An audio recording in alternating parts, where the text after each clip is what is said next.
I can tell you're already a very polite audience because the room went quiet as I approached the podium. It's always a good sign. Thank you very kindly for being here this evening. And I'd like to welcome you to Research Matters Big Thinking Panel. I'm George Dixon. I'm a professor of biology and vice president for research at the University of Waterloo. I'm also part of the university-wide coalition behind Research Matters, and I'm pleased that we're having this convention here today to talk about what it really means for researchers and actually for society in general to think big. I'd like to start by acknowledging that we are visitors on traditional territory of the Anishinaabe and the Haudenosaunee peoples, and I'd like to thank them for welcoming us onto their territories today.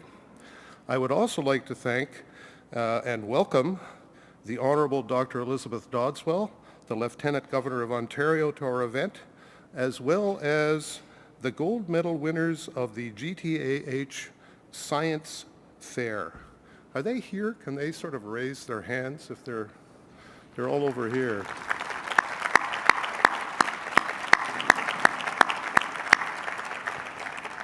It's always good to have the next generation of university researchers in the audience, so welcome. As you're probably aware, my home city of Waterloo prides itself on being a hub of technological innovation. We have about 30,000 people in the Waterloo region that work in the high-tech industry, and there are more than 1,000 technology-based companies within Waterloo region. You'd expect that our university, the University of Waterloo, is tapped into that world of applied science and technology, and you'd be right.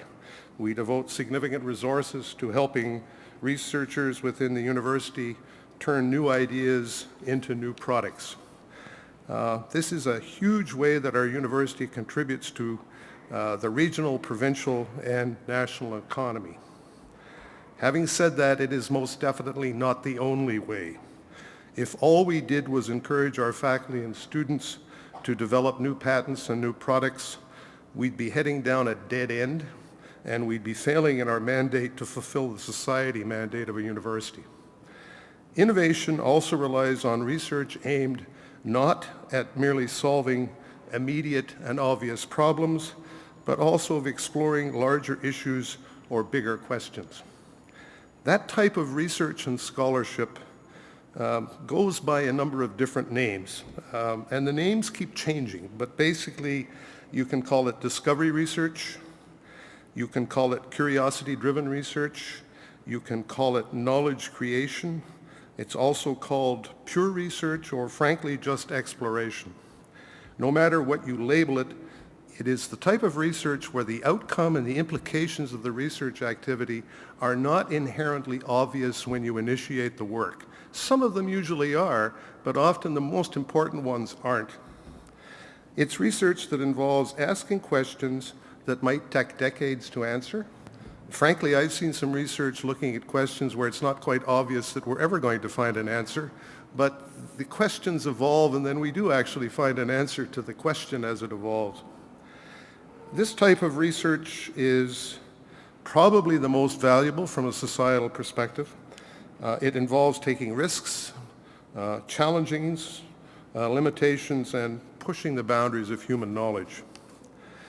Curiosity-driven research gives us the stuff that we could never have imagined until it actually appears. If you had tried to envision a smartphone 50 years ago, you probably would have had difficulty doing that. But the fundamental research that led to the information and computer technology tsunami of activity that led to the smartphone was ongoing in 50 years ago, but people had no clue that the smartphone was going to be the outcome of that research activity. Today we are going to talk about just a few of the ideas that have changed the way we think and improved the way we live, we work, and we play. We're going to look at what are the current big thinking questions that we should be addressing. Our moderator, Marcy Ian, who is, I believe, right over here. Welcome, Marcy. We'll introduce today's speakers, but first it's my job to tell you a bit about what I'll call the broader game-changing ideas. Try saying that 3 times quickly. Game-Changing Ideas project as part of the ongoing mission to connect Ontario University research with everyday life. The Research Matters Initiative has curated a list of 50 game-changing ideas that have emerged from research here in the province. The 50 game-changing ideas cover a wide range of fields from technology, medicine, art, history, biology, literary criticism, quantum physics, and much more. As part of today's conversation, we're launching a contest where you and everyone else in the province actually can vote on what you think is the biggest game-changing idea that's set within these 50. Frankly, there's probably a lot more than 50, but we had to come down to 50, and I think we started with about 175 and whittled it down to 50. The contest will run throughout the summer, and you can vote for your favorites starting right now at youruniversityresearch.ca or yourontarioresearch.ca. We will announce the Ontario's favorite discoveries in September. Before we begin celebrating our historic game-changing research discoveries, I'd like to introduce you to someone who I think is well on her way to being a member of the next generation of game-changing researchers. Robin McEwen is completing a master's degree in social work at Carleton University, and she's looking at trying to apply her findings on vulnerable children and youth in foster care to improving policies and support programs within that space. She is also one of Social Sciences and Humanities Research Council's top 5 storytellers for 2014. The Top 5 Storytellers competition runs annually, and it challenges post-secondary students to show Canadians how social sciences and humanities research is affecting our lives, our world, and trying to improve our future for the better. Following Robin's presentation, Stephen Toop, who is president of the Federation for the Humanities and Social Sciences and director of the U of T's Monk School of Global Affairs, will introduce our moderator for the evening. Stephen is sitting right over here. I'd like to thank the Federation for co-sponsoring this event with us this evening. As I say, welcome, and please join me in welcoming Robin McEwen.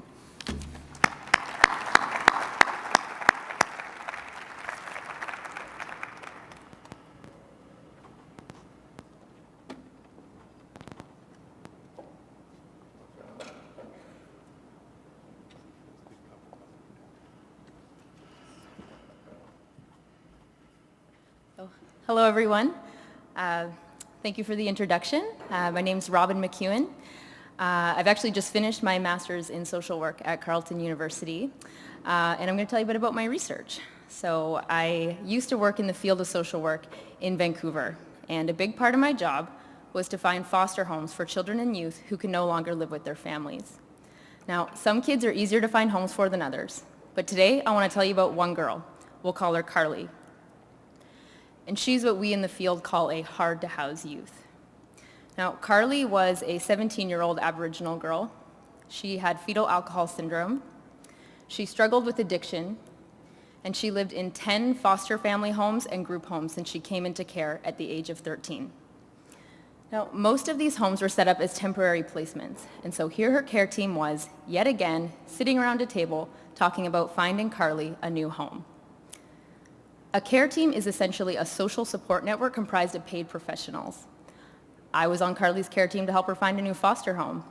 She had a mental health worker to help her deal with her history of abuse, an Aboriginal worker, someone who helps her stay connected to her culture. She has group home staff, the people who get her to and from school every day, help her with her homework. She has a big care team, a lot of people around her. She walks into this room, sits down at the table and says, "You know what? I'm 17 now. When I turn 19, you're gone, you're gone, you're gone, you're gone. I'm alone in this world, and I need you guys to find me a family." It's kids like Carly who made me realize the importance of researching the devastating effects of youth aging out of the foster care system and having all social supports fall away. Carly knew that whatever home I found for her, In 2 years, she'd begin her transition to adulthood. She'd have to move yet again, and she'd have to prepare to lose the only social supports that she knows, and that's her care team. Now, there's a few things we know about kids raised in the foster care system. Less than half of them graduate from high school. Close to half of them become homeless at some point in their lives, and over 70% of youth raised in foster care come into contact with the criminal justice system. What my research seeks to unpack is the social support network of these youth after they leave foster care. Who do they turn to in times of need? Who can they call for support? For the past year, I was interviewing former youth in care to get their side of the story about what this experience was like for them. And what my participants tell me is that when they leave the system, they feel they're expected to rely largely on themselves. Kids raised in foster care often have the most tumultuous upbringings, and yet they're expected to be completely independent sooner than youth raised in biological family contexts. What my research is showing is that we need to change the system that's in place right now for foster kids.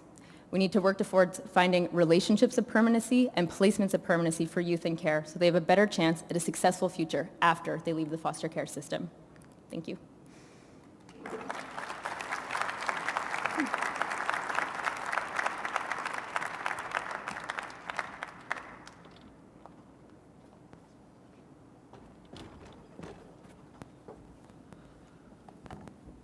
Votre honneur, invités distingués, mesdames et messieurs, bonsoir et merci pour votre présence. Robin, thank you so much for delivering that heartfelt presentation, really bringing awareness to the importance of social support networks for youth in foster care. It seems to me to be a clear example of how the next generation of researchers is undertaking work that really is vital to the health and social development of Ontario and indeed of Canada. I'm Stephen Toop, and I have the privilege of being a jury member for the upcoming 2015 edition of the SSHRC's important storyteller competition, and I look forward to it immensely.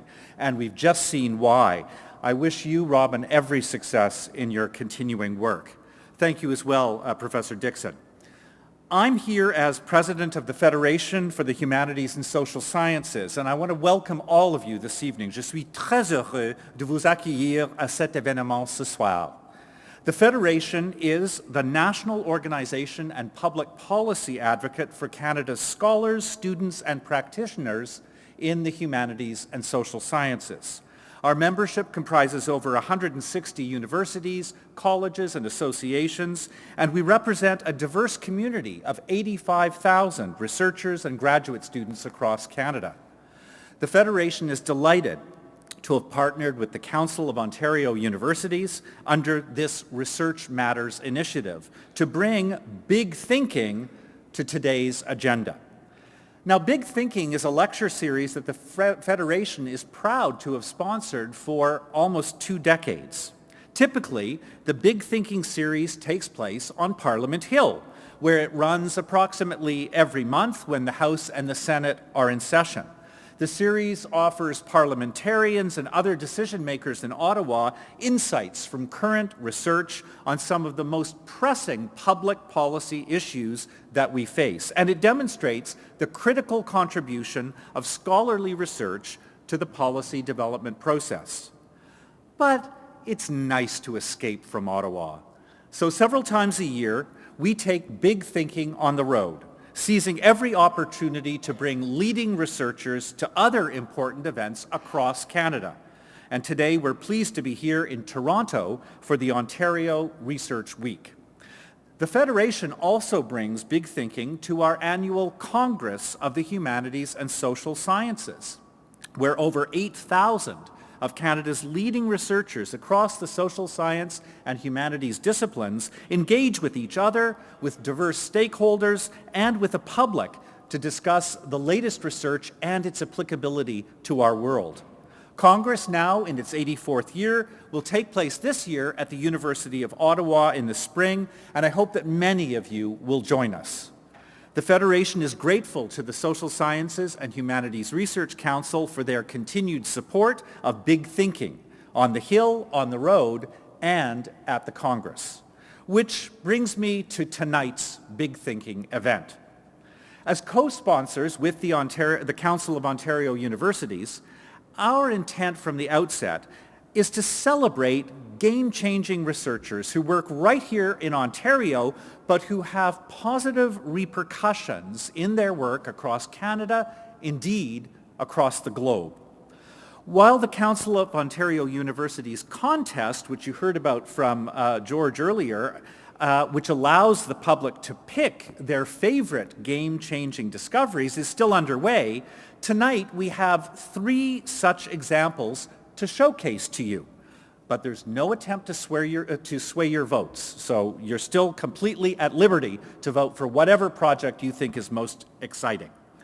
The 3 researchers that we're going to hear from tonight represent well the varied and vital contributions of Canada's academics, which go well beyond the realm of advancing scholarship, as important as that is.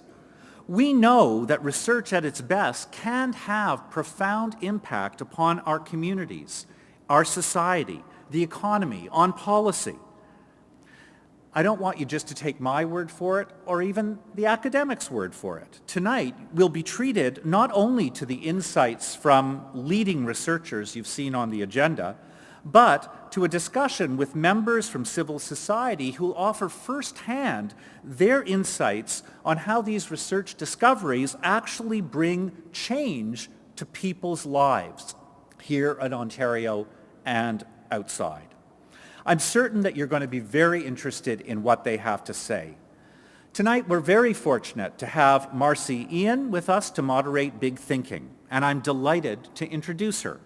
Ms. Ian is someone who probably is familiar to many of you since she's co-host of Canada AM, CTV's national morning show.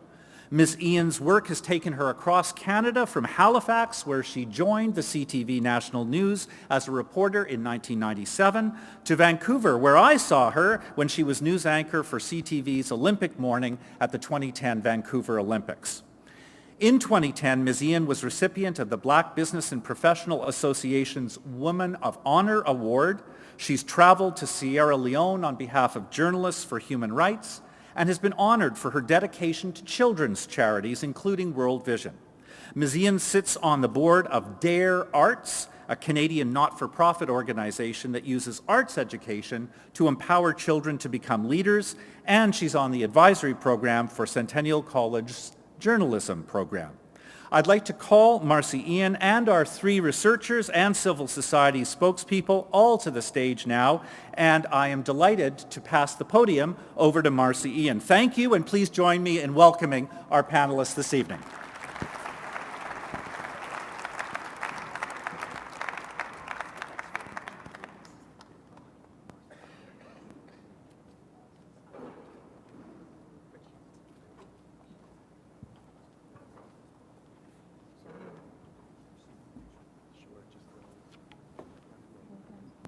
I'll let the gentlemen seat themselves.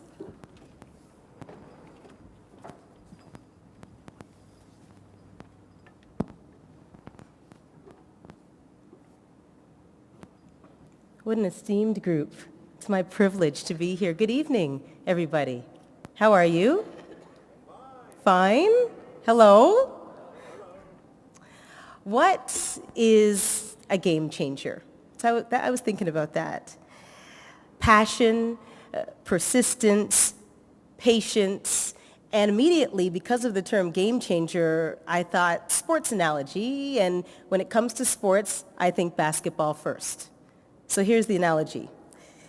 DeMar DeRozan, or Kyle Lowry of the Toronto Raptors, one of them has the ball. 4th quarter, couple seconds left, they're down by 2, they need a 3-point shot. The game changer gets that ball. It is going to Kyle, it is going to DeMar, because they always, one or the other, get it done. We are surrounded and privileged to be surrounded by game changers this evening, people making a huge difference, and as it was said, in how we work, how we play, how we see the world. We are making a difference not only in this province but across the country, in people's lives from day to day. And what's interesting about this discussion tonight is that we will see the practical side of this too, how this innovative, game-changing research impacts everyday lives. We'll have a frank discussion, and we hope that you'll be ready with questions as well at the end of the evening. So here's how it's going to go down, ladies and gentlemen. I'll introduce all three researchers and then the three members of civil society who will tell us how that research is impacting their lives and how they work. Each researcher will tell us a little bit about their research. We've given them about 10 minutes or so. It's hard to encapsulate all that brilliance into 10 minutes. We're going to try. 10 to 12 minutes or so, and then we're going to turn it over to that member of civil society to tell us more about the impact on them. And then once we've heard from all six, we're going to have an armchair. How apropos. Lovely armchairs that we have. Hello, Kent. We are going to have an armchair discussion. One of the panelists said, this kind of looks Oprah-ish. Yes, it does. I won't make you cry, and I'm not giving you a car.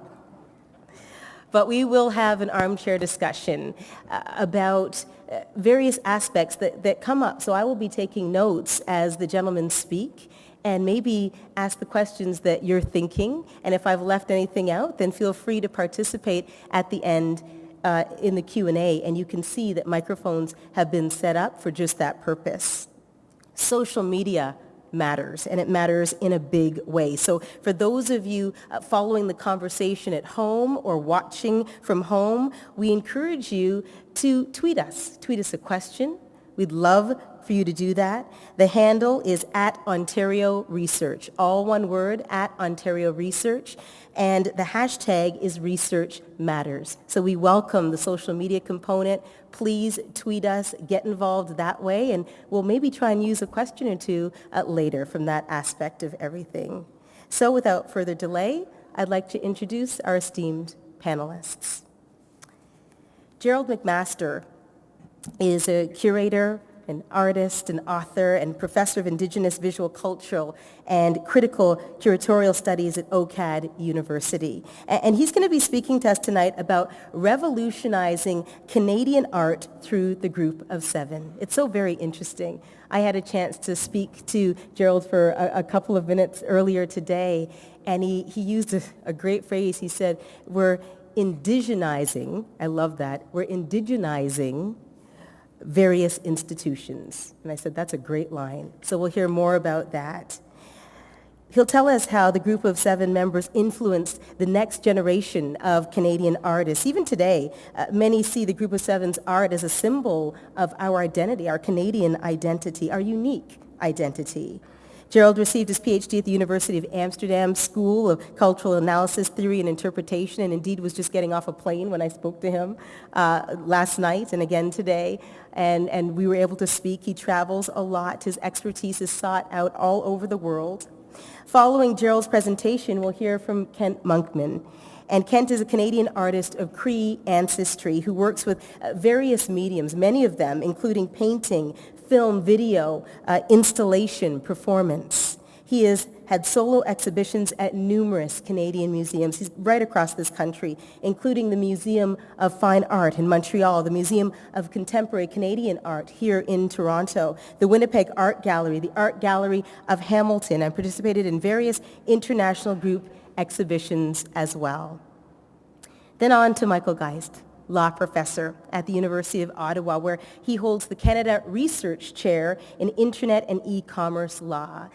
Tonight, Michael will be focusing on leading the public response to changes to Canada's copyright laws in 2007. And when we spoke briefly, Michael was explaining how the U.S. copyright laws were changing rapidly 10 years ago, and how Canada had to find its way and actually make its mark at that time. Very, very interesting. Michael lobbied for more user-oriented provisions in a digital age, leading the Supreme Court to cite his work on reconciling creator and user rights in several of its copyright decisions.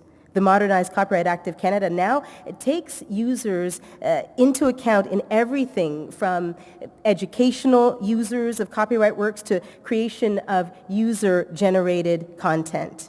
Michael received his doctorate in law from Columbia Law School. He teaches and of course is a researcher, and because, he's a slouch and hasn't done enough, Michael also is a syndicated columnist on technology law issues, a regular column appearing in the Toronto Star as well as the Hill Times.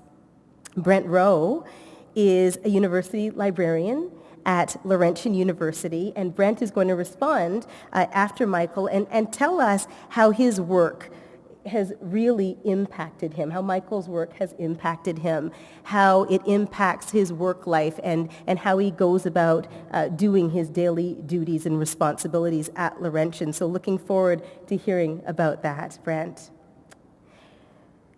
Ron Deibert is a professor of political science and director of the Canada Centre for Global Security and the Citizen Lab at the Munk School of Global Affairs at the University of Toronto. It was established in 2001, and the Citizen Lab conducts interdisciplinary research at the intersection of human rights, global security, and information, as well as communication technologies.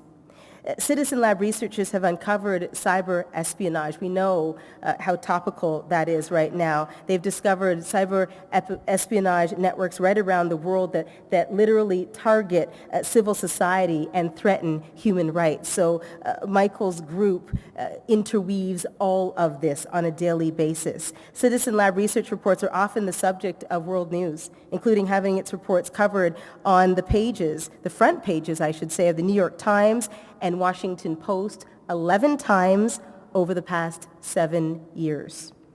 Deibert has published numerous articles and chapters and books on issues related to technology and media and how these worlds often collide. He's been a consultant and advisor to numerous governments and international organizations and civil societies, NGOs.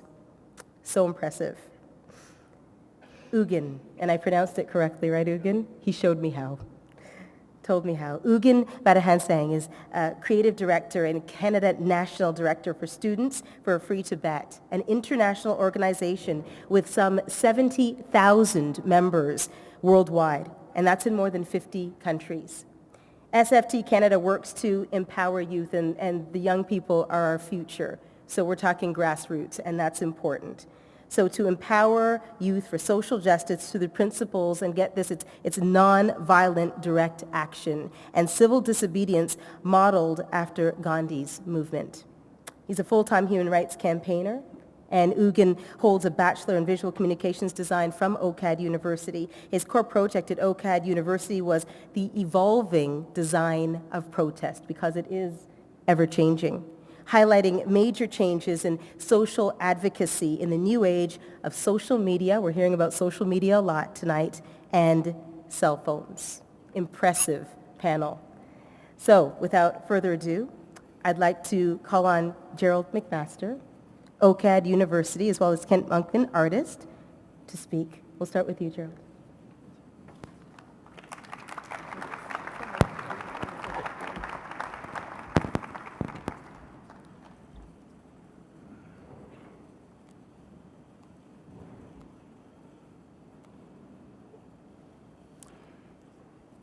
Here we have projectile points. They're very small little pieces of arrowheads. There are blades of different sizes. They are arranged in a beautiful patterning. They're done by individuals thousands and thousands of years ago. They're from a particular part of Canada near here in Lake Erie. They're discovered by an archaeologist. They say that they can tell the history of Canada, 11,000 years of history in one particular place. They're beautiful works of art, something you probably see at a human history museum, a display by archaeologists or ethnologists, but this isn't an art museum. They're skillfully done. They are arranged in such a manner as to give you a sense of their history, their artistry, and the skill of the individual who created them. As I was putting an exhibition together, a very prominent curator who I worked with stopped me dead in my tracks and said, "Is this art?" And I go, "I don't know, I guess we got to prove it's art." These are ancient Aboriginal Indigenous works. Indigenous peoples had no word for art, but hey, this is the 21st century. We got to look at the world differently. They didn't do it that way in the past. Another question that I had when I came to the Art Gallery of Ontario as the new curator is, why have women and First Nations been silenced? Why have they been written out of history? I came to the Art Gallery of Ontario and I saw this wonderful, amazing building being built by Frank Gehry. Transformation AGO is called. When I was hired the first day or second day or third day, when I arrived, I was given a business card, my name on it. I was very proud of it. I turned it over and I saw 3 phrases: new building, new ideas, and new future. Man, was I proud. Was I ever excited? I thought, this is a place I want to work at. This is the place I've got to be. This is where things are going to change. But we've got to change things very rapidly. So what is it that we have to change? When I came, they asked me to rehang the Canadian galleries. And what is rehanging?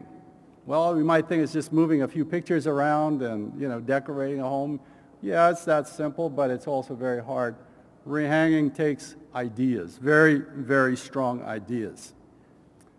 We're also guided by various peoples in history. I remember reading somewhere in a book by William Faulkner who says the past is never dead. It's not even dead. There were other ideas that we thought about how do we bring the world into the present. We're guided by such ideas, as someone once said, that we experience the present through the lens of the past. And we shape our understanding of the present through the lens of the past. It was in art history that we often see, when you go to a museum, you see art history and you see the installations. They begin at the long time ago, and they go through various periods of time, through the various isms, until you arrive today. But we felt, how is it that we are going to make this place come alive? How is it that it needs to come alive? And we have to do something different. We have to answer some of these questions. So we started with very simple premises and looking at ideas. We boiled them down to 3 major ideas: myth, memory, power. And why 3 ideas? Well, it's harder to remember 4, 5, 6, 7 ideas, isn't it? 3 ideas is pretty easy to remember. So you walk out the gallery, if I told you, what's that exhibition all about? You would say it's about myth, memory, power. But we also had to figure out how this exhibition was going to come to be. We also had to realize that it had to be in the present moment. It had to have many voices. It had to be multivocal. There were many artists. There were obviously dead artists. There were a group of 7 artists. There were young artists. There were female artists. There were indigenous artists that were there at the museum. And this is where we began. We felt this is an important place to begin. But we also said, in order for the exhibitions for this museum, for this art museum to come alive, it requires visitors. It is you, the visitor, who brings this to life. It is you that brings the ideas, the perspectives, the notions, the thoughts, and you are the one to bring these alive. We also wanted to present the exhibitions and present them in such a way as to provide different approaches. So we began by saying we had to bring various voices. It was said that I was going to speak about the group of 7 today, but I'm not, unfortunately. But here are the group of 7 in this place. I am going to talk briefly and say that these group of 7, some members of the group of 7, did attend the Ontario College of Art and Design University. George Reed was not a group of 7, but he was one of our alumni. Arthur Lismer, J.E.H. MacDonald, many other former alums of the OCAD University were on display in this exhibition. Barbara Assman, Rebecca Belmore, Ian Carr-Harris, Jock McDonald, Micah Snow. Unfortunately, Kent Monkman is not an alumni of OCAD University. Or you can't, but he is in there. So we figured we needed to do something about the approaches. We thought, let's do a salon-style hang. We needed to present more women in the space because women were totally underrepresented throughout the galleries. I remember back in the late 80s reading a phrase by the Guerrilla Girls. I don't know if you've ever heard of the Guerrilla Girls, a New York artist group. And they were also concerned about the representation of women in museums. And the famous phrase that they came up with at the time was, do women have to be naked to be represented at the Metropolitan Museum of Art? Well, in this space in the Salon, which is a late 19th century approach to hanging works of art, we have 50% women artists that are represented in this particular area. But it is in the Salon, in the 19th century Salon, that artists who were the most contemporary, the most modern at the time, were refused access to exhibit in these galleries. So they formed another gallery called the Salon des Refus. They were the precursors of what we would refer to as contemporary modernist artists today, and women were certainly very much a part of that push. We tried different styles, different approaches of presenting art and artifact. Here is an indigenous work, a rattle. It's upside down. Why is it upside down? It is of a raven. The Haida people on the west coast of Haida Gwaii would say that the raven is so powerful that you have to be able to control him, so you put him upside down. So this was a style that we brought to the Art Gallery of Ontario. We also added works such as this hide piece that it shows a narrative of warriors in battle amongst the works of Jack Chambers and Alex Colville. We experimented with notions of juxtaposition of other works such as this. This is one of the most famous works in Canada by Tom Thompson called The West Wind, and beside it are two Anishinaabe bags. These bags show a thunderbird and the other underwater panther called the Mishipashu. So why would we juxtapose these? Why would we interfere with this most famous work by a Canadian artist? Well, we wanted to say that artists see the world from different perspectives. And the work on the right is one that most often we refer to and can see because it is the reality that we see. Here it is, a late afternoon storm about to be brewing. As you can see, there's a tree that you see in northern Ontario. It's very typical of a late afternoon scene. The works on the bags tell of a similar story. They talk about a very ancient archetypal moment in which the battle of good and the bad, the good and the evil is about to happen. The upper world thunderbird representing the good and the Mishipashu underneath. And they are locked in this eternal battle. And so the indigenous peoples of the Great Lakes would, of course, take refuge on the shores because they realize that they cannot get caught up in the battle that is going on. So we wanted to bring these notions of juxtaposition, these ideas that you could see here. And finally, another approach that we wanted to present is the idea of the contemporary. This, as I said, is the historical Canadian galleries. The galleries that usually begin somewhere in the beginning and run until today. But we wanted to change all that. We wanted to throw in new ideas. So we brought contemporary artists like Kent Monkman to participate in telling of the stories. So as I said earlier, that our understanding of the present is shaped by the lens of the past, and Kent has taken this work and done something very exciting. In fact, if you ever go to the Art Gallery of Ontario on a quiet afternoon, well, nothing is really quiet at the Art Gallery at all, but this, ladies and gentlemen, is probably one of the most popular works because I'm not exactly sure why people are attracted to this. I don't know if Kent even knows the attraction that his work actually brings, but there are many people that sit just and watch and look at this work. Sometimes there are gallery attendants that are talking to the stories. Sometimes they just sit there in quiet gaze looking at this very, very complex work by Kent Monkman. But surely it sits in the Canadian galleries because most often we can look at the contemporary, the modern, the moment right now, but we position this work in the historical galleries because then perhaps we can start looking at history from the lens of the present.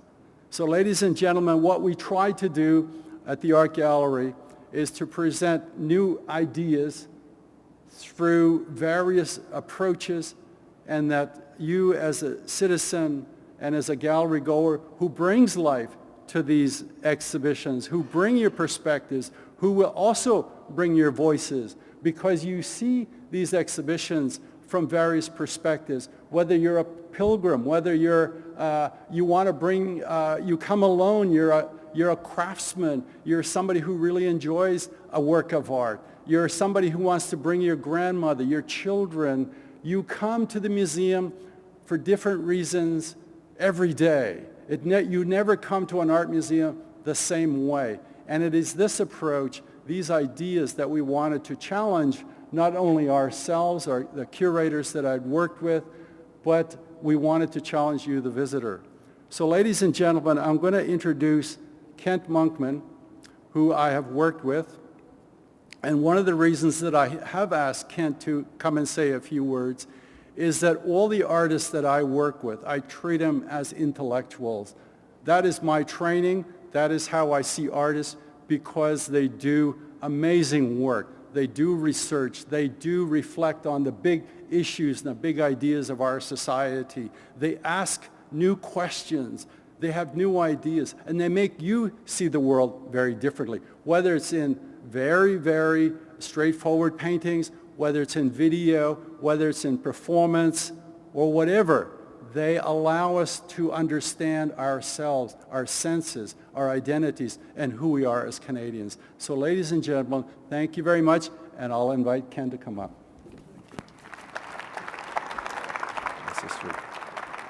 That's the large 5 minutes, right? Yeah. Oh, I'm going to have that slide back, please. Okay. Great. Thanks, Gerald. I just want to speak quickly about my process as an artist, and Gerald asked me to do this because I do a lot of research with my work.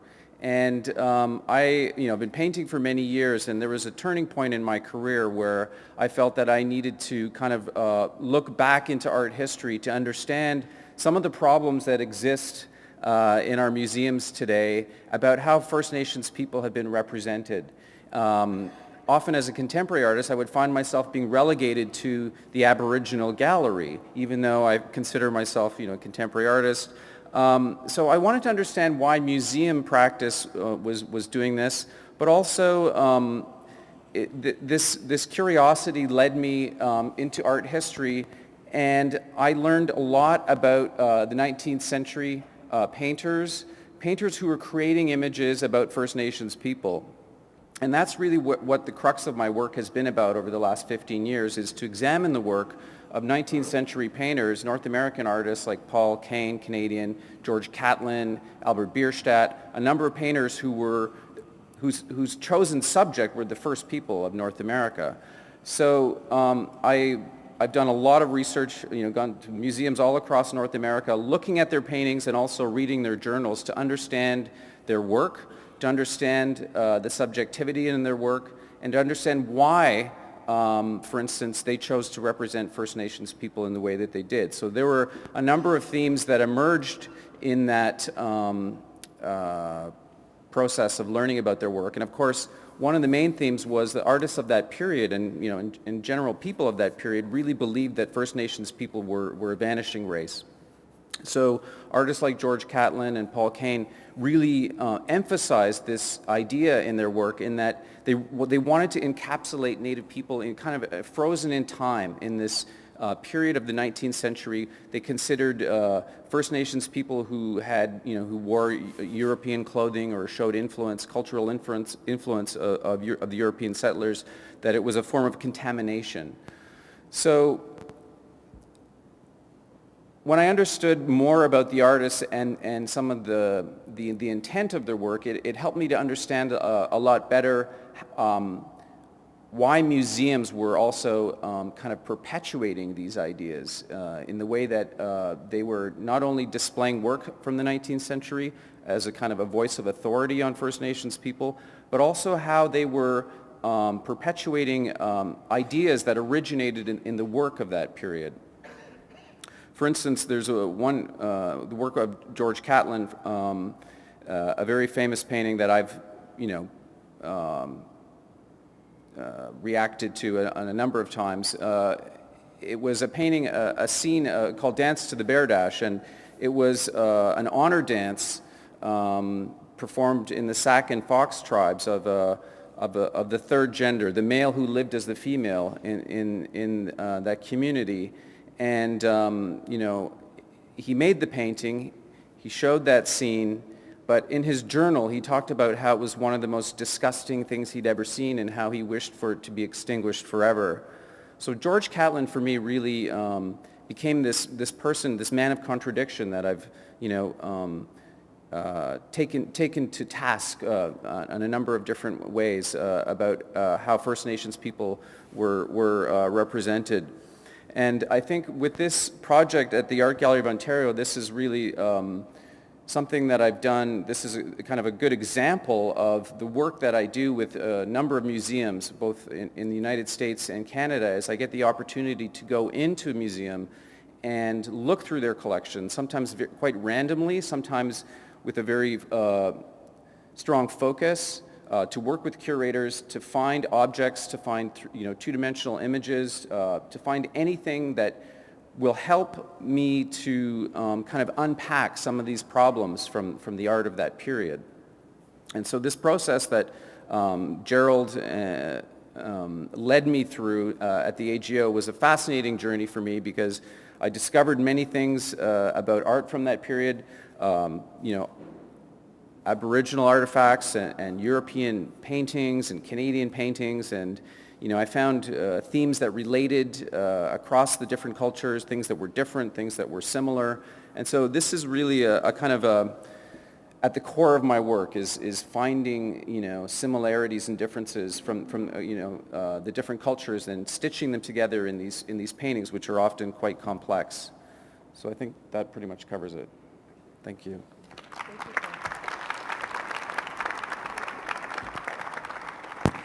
Thank you so much, Gerald and Kent. We're going to switch topics and dip into the digital world now.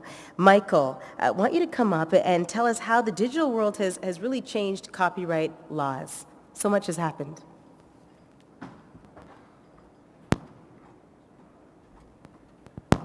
Great, well thank you.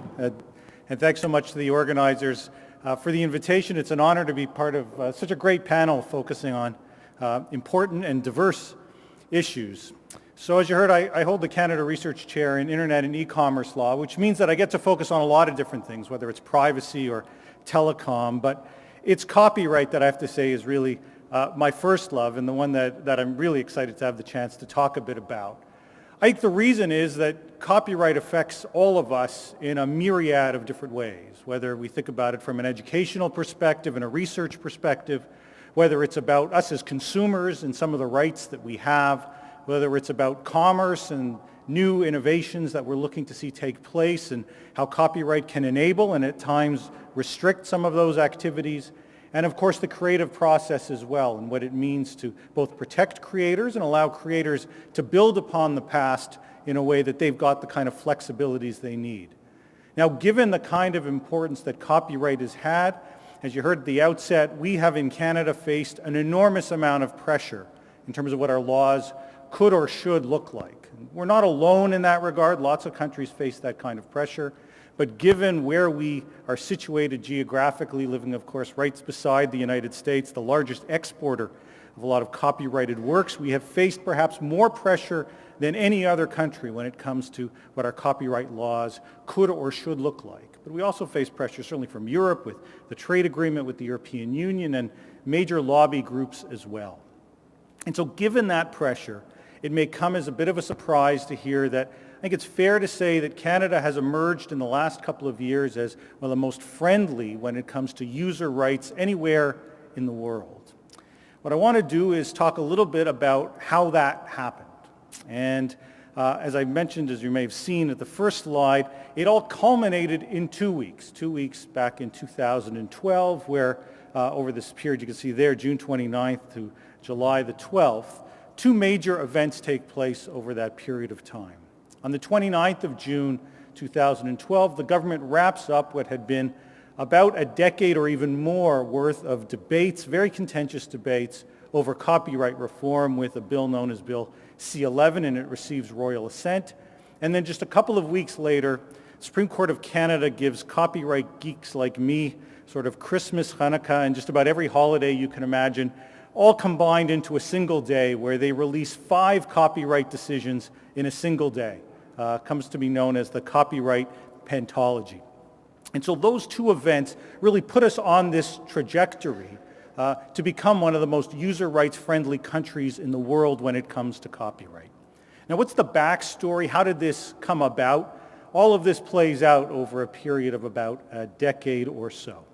And my starting point for that is this hearing here. It was a hearing that was conducted by the Standing Committee on Canadian Heritage back in 2004.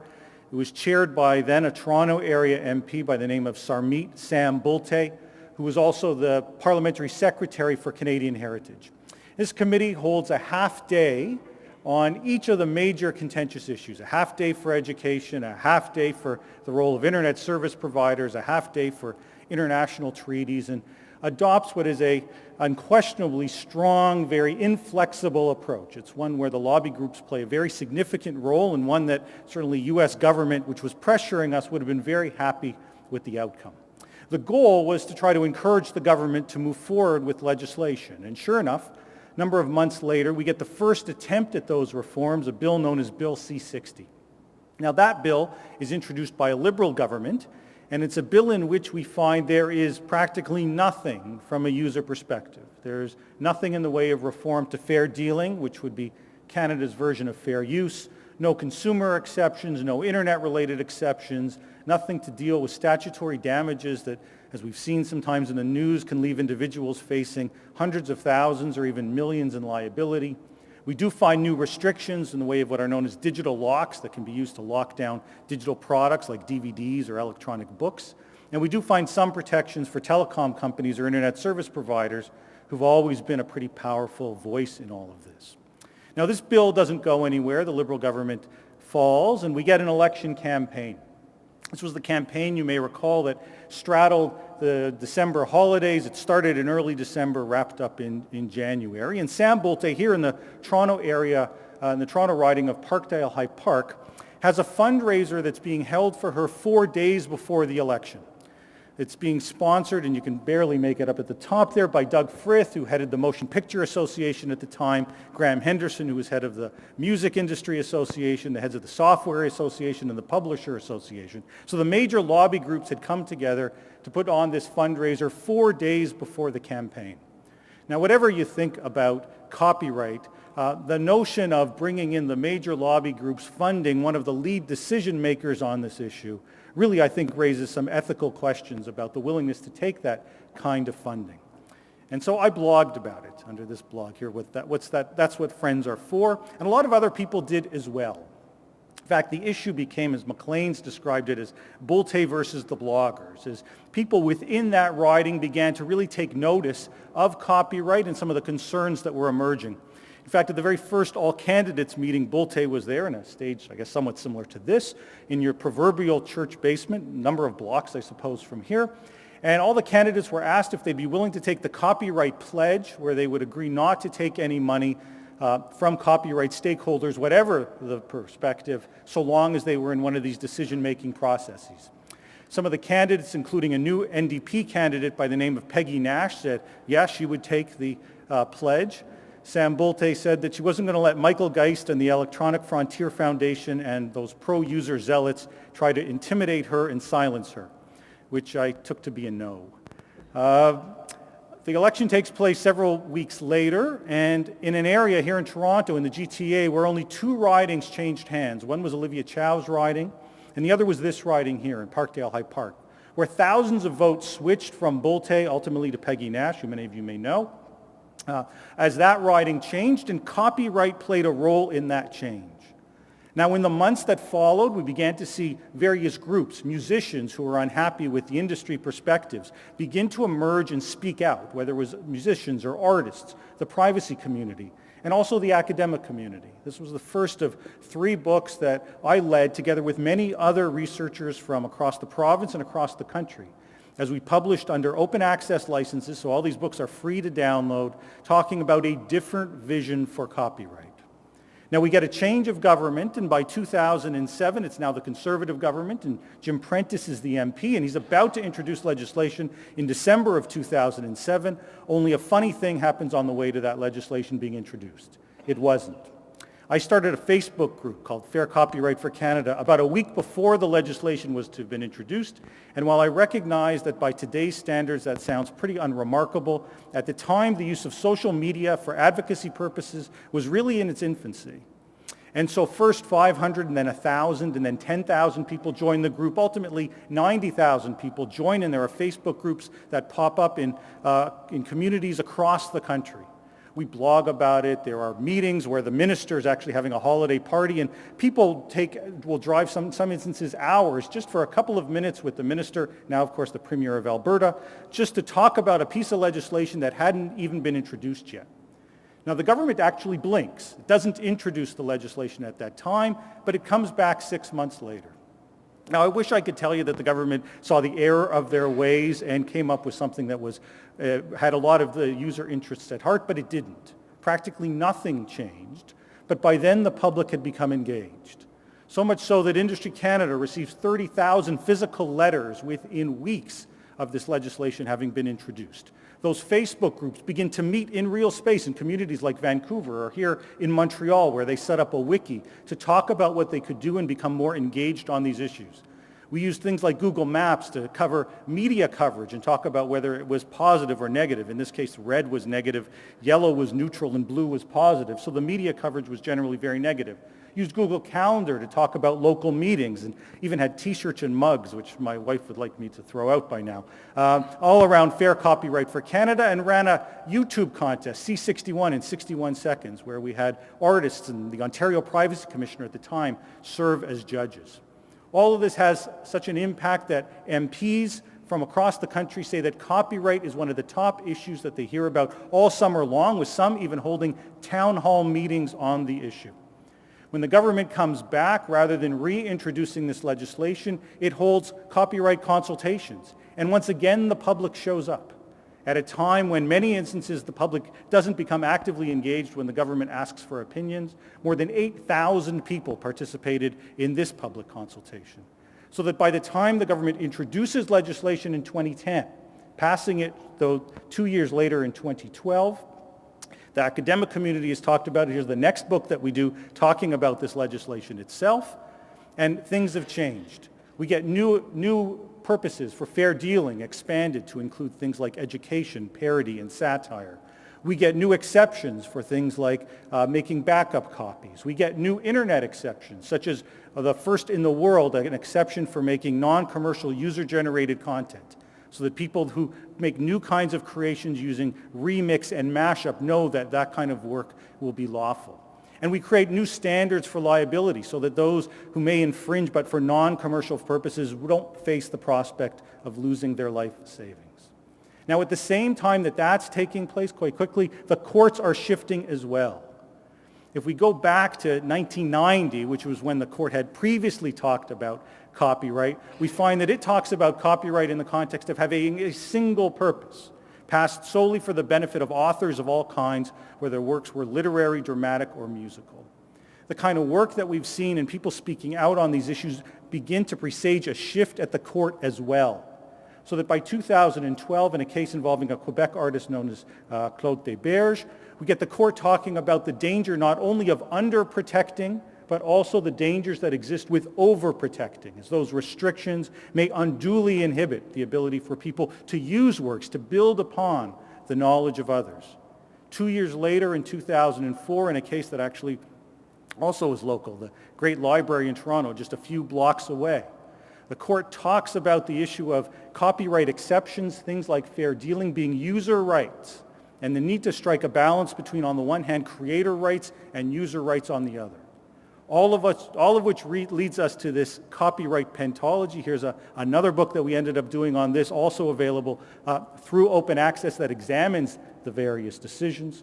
And we get the court doing everything from talking about the need for technological neutrality when it comes for copyright, in a case that involved software games and the prospect of whether or not games that are downloaded that includes music on those games ought to pay an additional fee merely for the fact that they're downloaded rather than purchased from a local store. Or another case in which the court talks about what the notion of research means and adopts the most broad definition possible, talking that it can include anything even for personal interest, in a case that examined whether or not song previews could be considered consumer research for the purposes of fair dealing as people think about whether or not they want to purchase one of those songs. And then critically, from an education perspective, the court in the access copyright case, once and for all says that students and teachers have a symbiotic purpose, and that copies that teachers engage in on behalf of students ought to enjoy the same kinds of flexibilities and user rights that students would have if they make those copies on their own. This is the most pro-user rights court in the world. And so bringing together what the government has done along with the courts leaves us in this situation as a country with one of the most user-friendly systems anywhere. And what I think makes this notable, and with this I'll conclude, is not just that we've managed to do that right beside the US giant lobbying all the way, but that the Canadian way has been one that has combined things like research and open access to that research, new forms of advocacy in social media, and new attempts, new ways to try to disseminate that knowledge so that the public isn't just a recipient of that, but becomes an active participant in trying to shape what some of these sorts of policies that affect all of our daily lives ultimately look like. Thanks very much.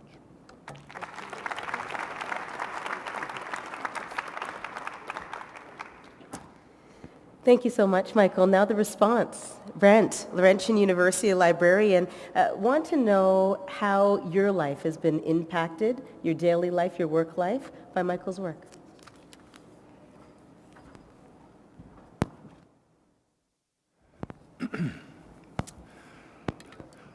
I come at copyright from two different angles, actually. I knew very little about copyright a few years ago. But back in about 2008, I became the executive director for the Canadian Association of Research Libraries, CARL, many of you may know. And in that period, 2008 leading up to, as Michael said, 2012, there was a lot of ferment on the copyright scene. And a lot of this was of considerable concern to Canada's university libraries. So I had to learn a lot about copyright very quickly.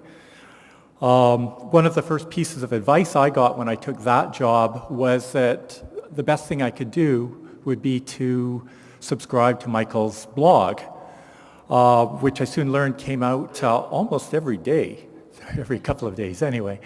And I think in the 6 years I was with CARL, I read most of them, even when they suddenly appeared early on a Saturday or Sunday morning, which amazed me or horrified me. As Michael said, there have been huge changes in the copyright scene in Canada, and this has affected our universities in pretty important ways. So my second exposure to issues of copyright comes from my present job, which is as library director at Laurentian University. My official title is university librarian, but everybody just assumes, well, of course I'm a librarian at a university. But no, it's as the library director. So I end up having to talk with others on my campus about copyright.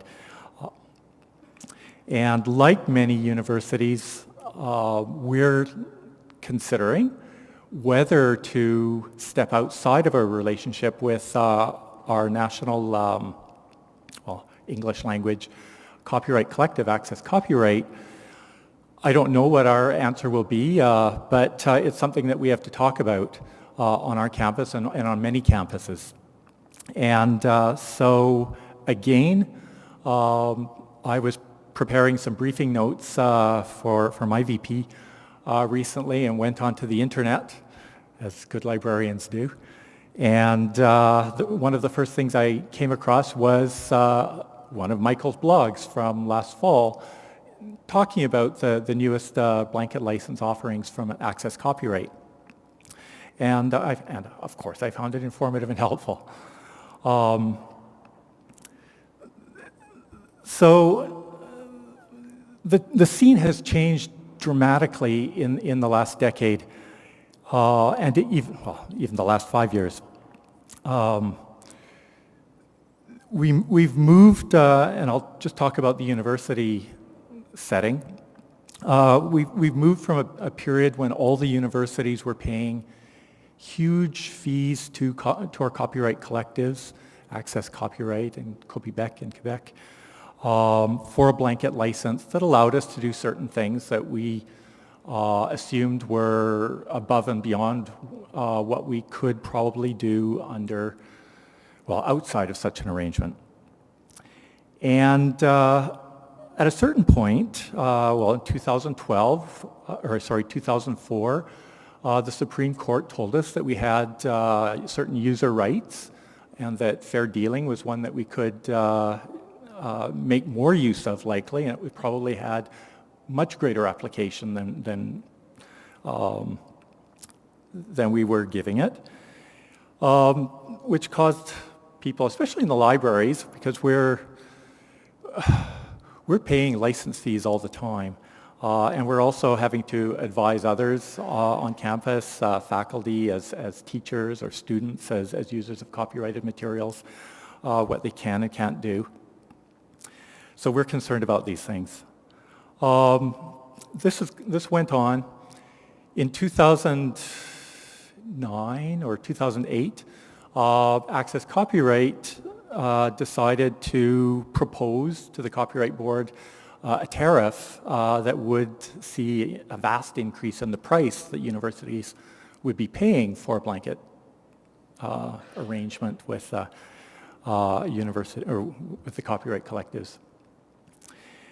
And this caused people in universities, and speaking as a librarian, certainly in the libraries across the country, to think, well, maybe, surely there's another way that we could be working.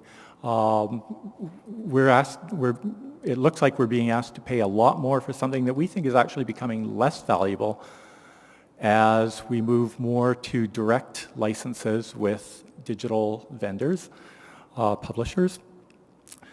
And we're spending more and more of our money in such arrangements, direct licenses with our vendors.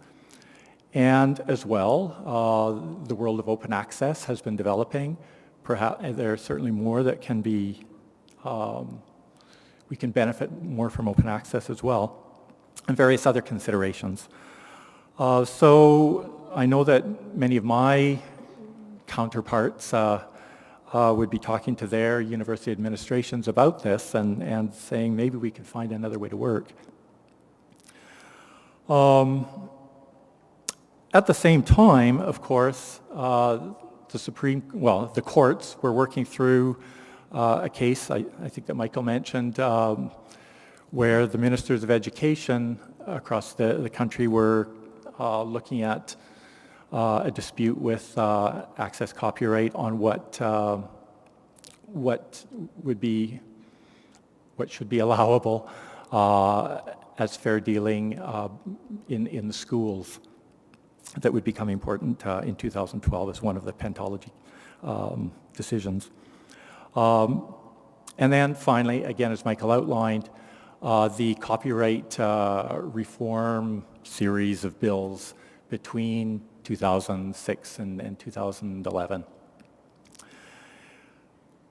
The scene has changed dramatically after the events that Michael outlined. Now, instead of all of the universities paying rather onerous fees to Access Copyright or Copybec, There's really two systems, two approaches that have emerged. One, yes, universities are still choosing to have that arrangement with access copyright, to use the English language world. But they're also developing their own arrangements. Some have decided to go outside of that relationship and develop ways to manage copyright in-house, so to speak, by making full use of their user rights, full use of the exceptions in the Copyright Act, especially fair dealing. And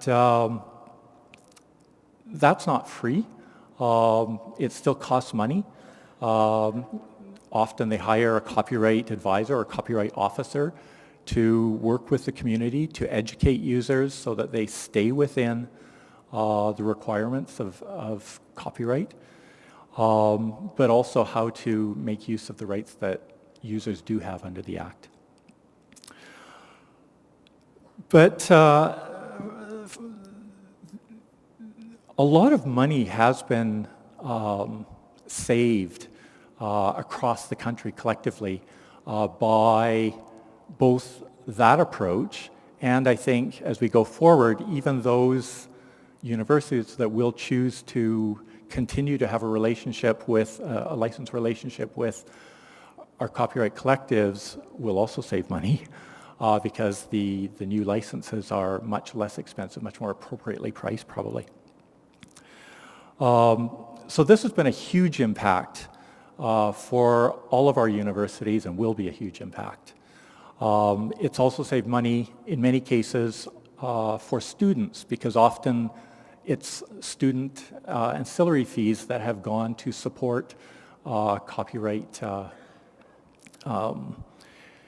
license payments for some universities. So major changes.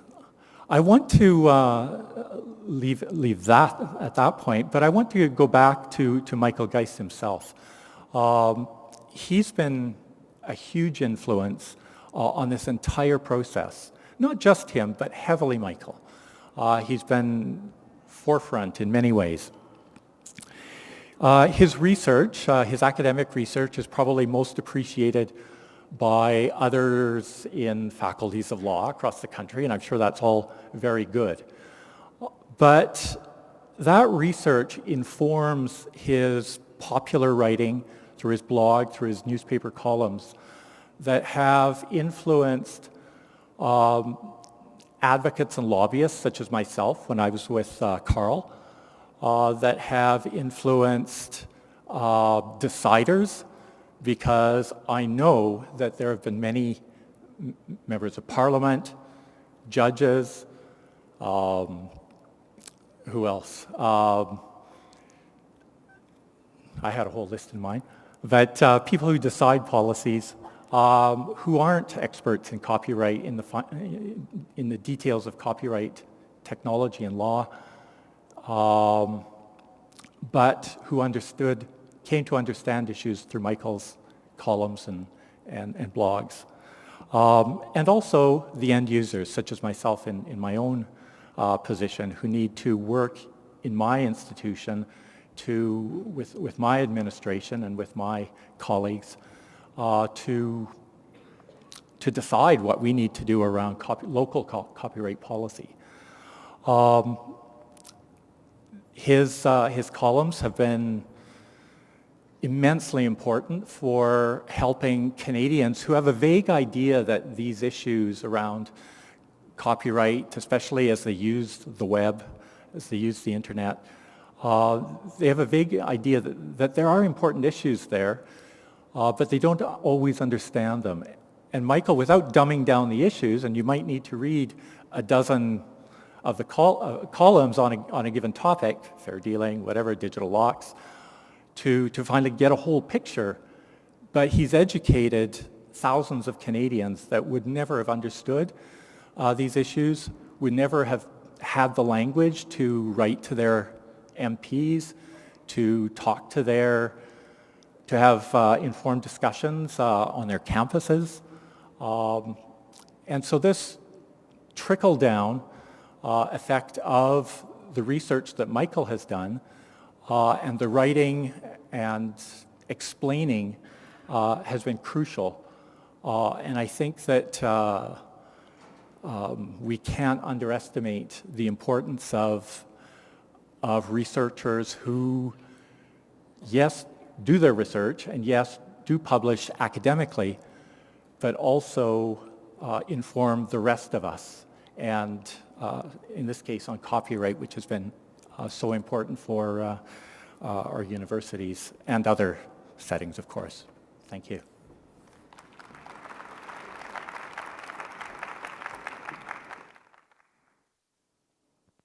Brent, thank you so much. I've got your pen. Let's put the spotlight on Citizen Lab right now and ask for Ron Deibert to come and tell us a bit about what you're working on and what it entails. Thank you so much. Thank you. Hello, everybody. How are you doing? Everybody doing well? So I'm the director of the Citizen Lab, which is based at the Munk School of Global Affairs. Professor Toop is the new director. We've been there since 2001. We're an interdisciplinary research laboratory focusing on the area of digital media, human rights, and global security.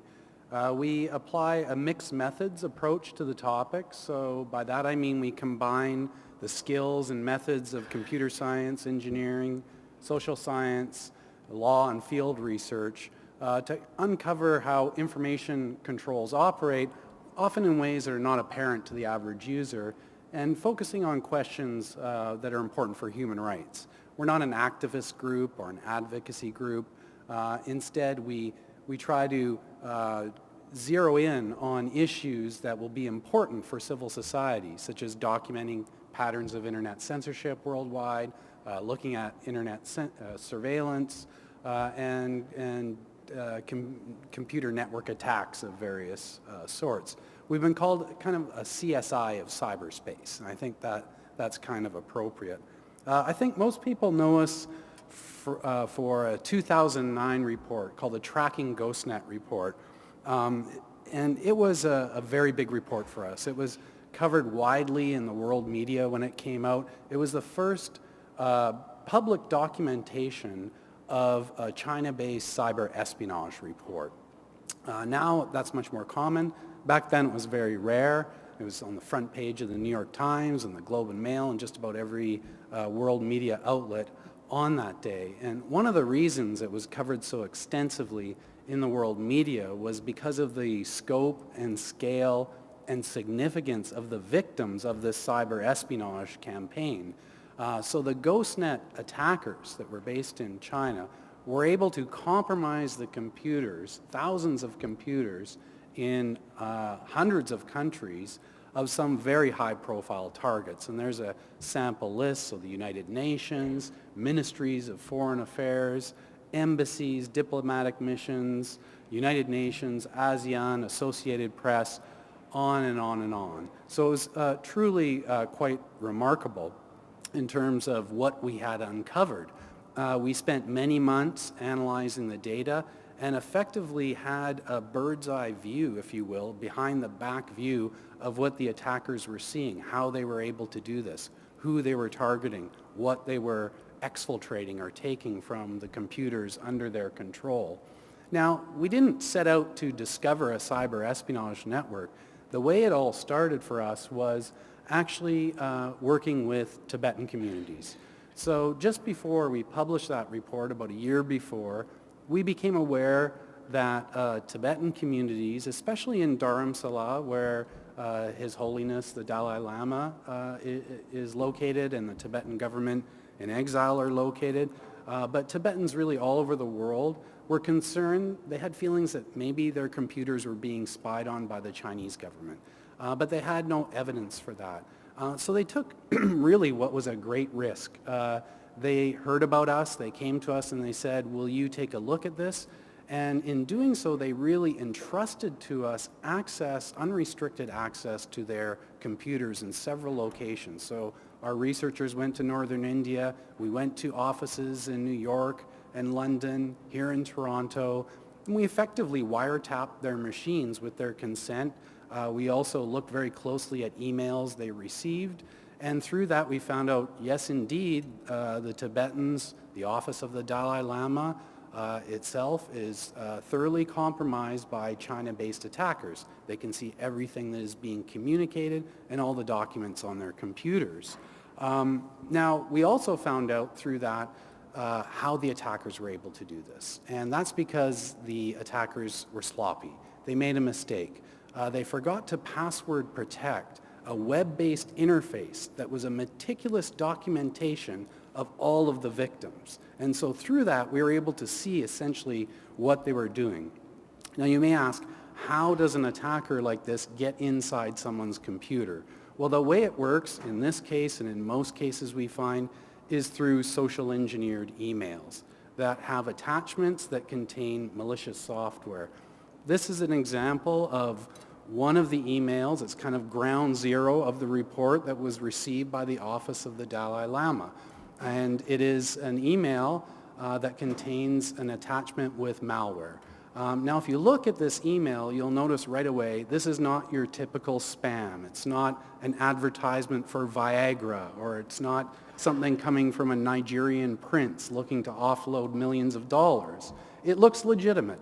It's coming from what looks to be a credible organization. You can see at the top, campaigns, Tibet, and so on, and it's asking for support for a Tibetan cause. Here's another one more recently that's even more legitimate looking. This is a spoofed email that appears to come from someone who actually works for the Dalai Lama. That's a real person, except he never sent that email. It's a spoofed email, and it says here, please find attached a document that contains the Dalai Lama's schedule for trips throughout Europe, and it's a Word document. Who wouldn't click on that, especially if you're a Tibetan organization who's about to receive the Dalai Lama? It's irresistible for organizations not to open attachments like this, and that's of course the weak spot the attackers use to get inside a victim's computer or device. They exploit some vulnerability, usually in Microsoft or the operating system. And what they do once they're inside the machine is they usually implant a very sophisticated virus or malware that provides them with a high degree of capability. This is the one that the GhostNet attackers used. It's called GhostRat. And you're looking here at the drop-down menu, essentially a list of the capabilities that the attackers had at their disposal. So if you look at the drop-down menu, I don't know if you can read that, you can see the attackers can take a screenshot of the desktop. They can record every keystroke that's entered into the keyboard, including, of course, being able to see what passwords are entered.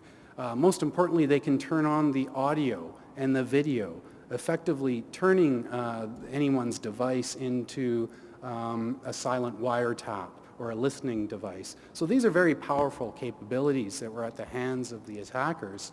Think of those capabilities and then think back to the victims that I outlined. Prime Minister's offices, ministries of foreign affairs, the United Nations, embassies, and so on. It is really remarkable what was at their disposal. Now this software, GhostRat, which is how we gave the name to the network, GhostNet, is actually open source. Michael, you'll appreciate that. Freely available. Its interface has been translated into multiple languages, so you can go home tonight if you want, download it, and start playing with it, maybe with each other. I wouldn't recommend that. Now, since 2009, of course, we've been doing a lot of research in this area, and frankly, what we've seen has been highly disturbing. I'll give you a couple of examples here. On the left side here is a news report about a Citizen Lab study that we did that involved one individual who is an activist, a pro-democracy activist in the United Arab Emirates. He was detained by security services, tortured, interrogated. During the course of his interrogations, he was presented with transcripts of his Skype communications. And he thought, what the heck, Skype? I thought that was encrypted. I was told it's a secure means to communicate what's going on. So when he got out of detention, He contacted a reporter and asked if the reporter could get in touch with Citizen Lab researchers. So with his consent, our researchers spent a lot of hours looking through his mobile and his laptop, and what they discovered was that the UAE government had purchased highly sophisticated commercial spyware sold by a British company, Gamma Group, products called Finfisher, that allowed them to effectively spy on his computer without his knowledge, and they gave that information to the UAE authorities who apprehended him. On the right, another case very similar. These are journalists, Ethiopian expat journalists who run a satellite broadcasting company based in Virginia in the United States. Like the pro-democracy activists, they suspected something was going on with their computers. They reached out to us with their consent. We examined them.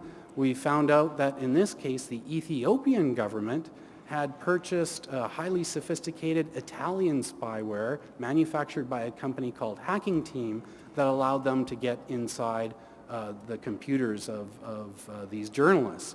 Actually, that's against the law in the United States. And so these journalists are now represented by Electronic Frontier Foundation suing the government of Ethiopia in U.S. court.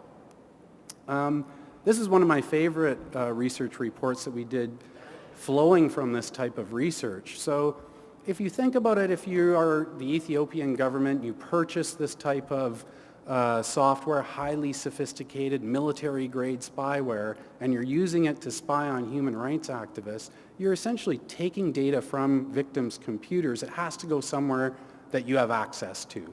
And that's obviously obfuscated by the company that sells the software. They go to great lengths to hide the transmission of that data.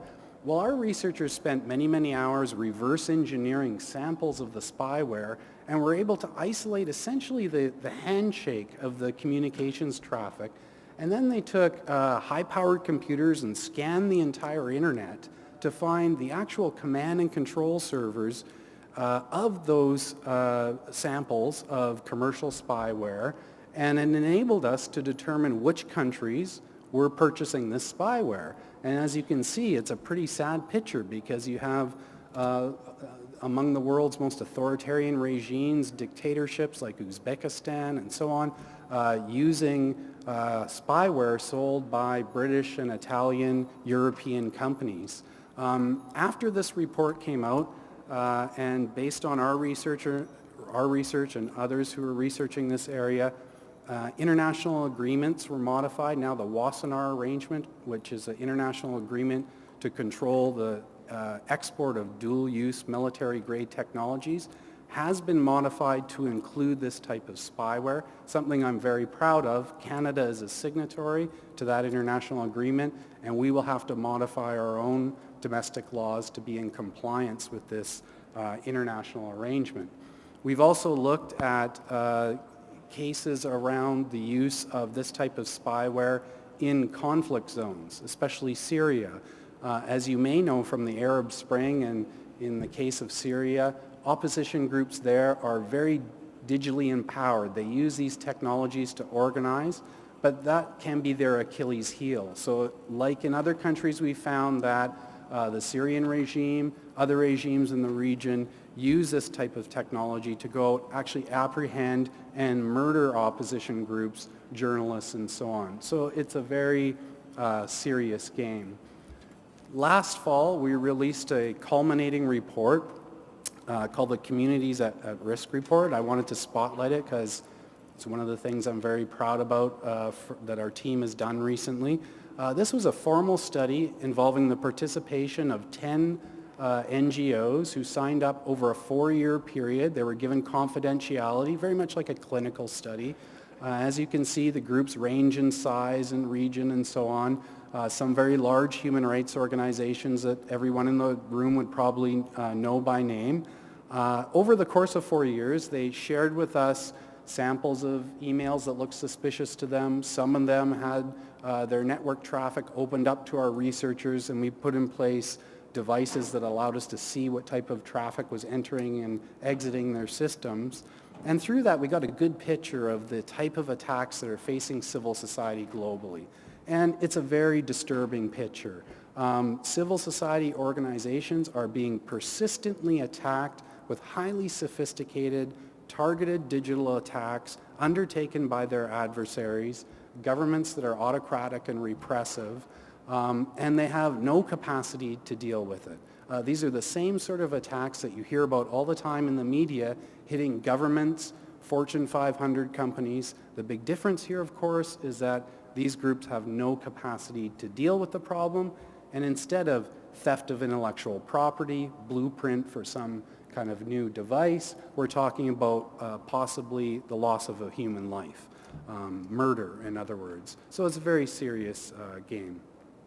I want to end here by pointing out, I said at the beginning, Citizen Lab is not an activist or advocacy group, but as you can see, I hope from my presentation, we do work with a lot of groups who do advocacy, and there are many public litigation cases ongoing because of our research, and also many activist campaigns.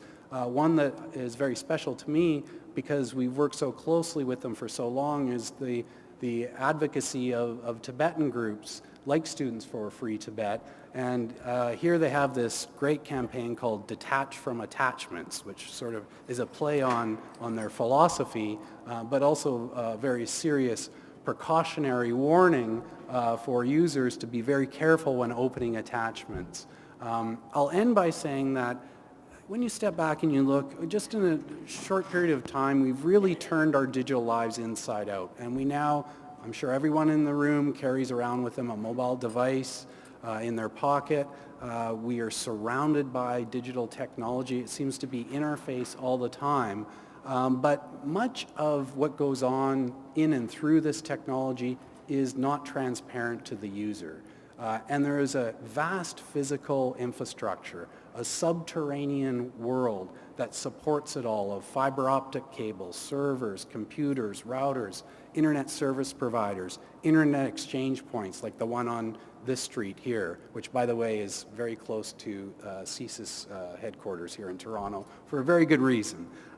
Thanks to the disclosures of Edward Snowden, we now know that this vast subterranean world of cyberspace is the place where power is exercised. And if we are going to protect human rights and privacy, like access to information, freedom of speech, we need to have independent, impartial research that lifts the lid on all this and shows what goes on beneath the surface that's not apparent to the average user. So thank you very much.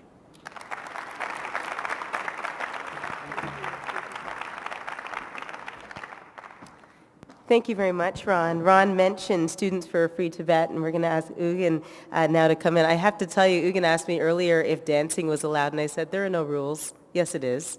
So this should be fun. Urgyen.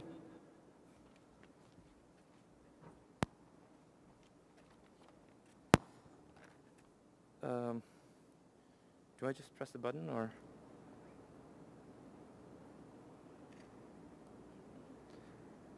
Okay, I thought I had a slideshow, but I guess that's fine.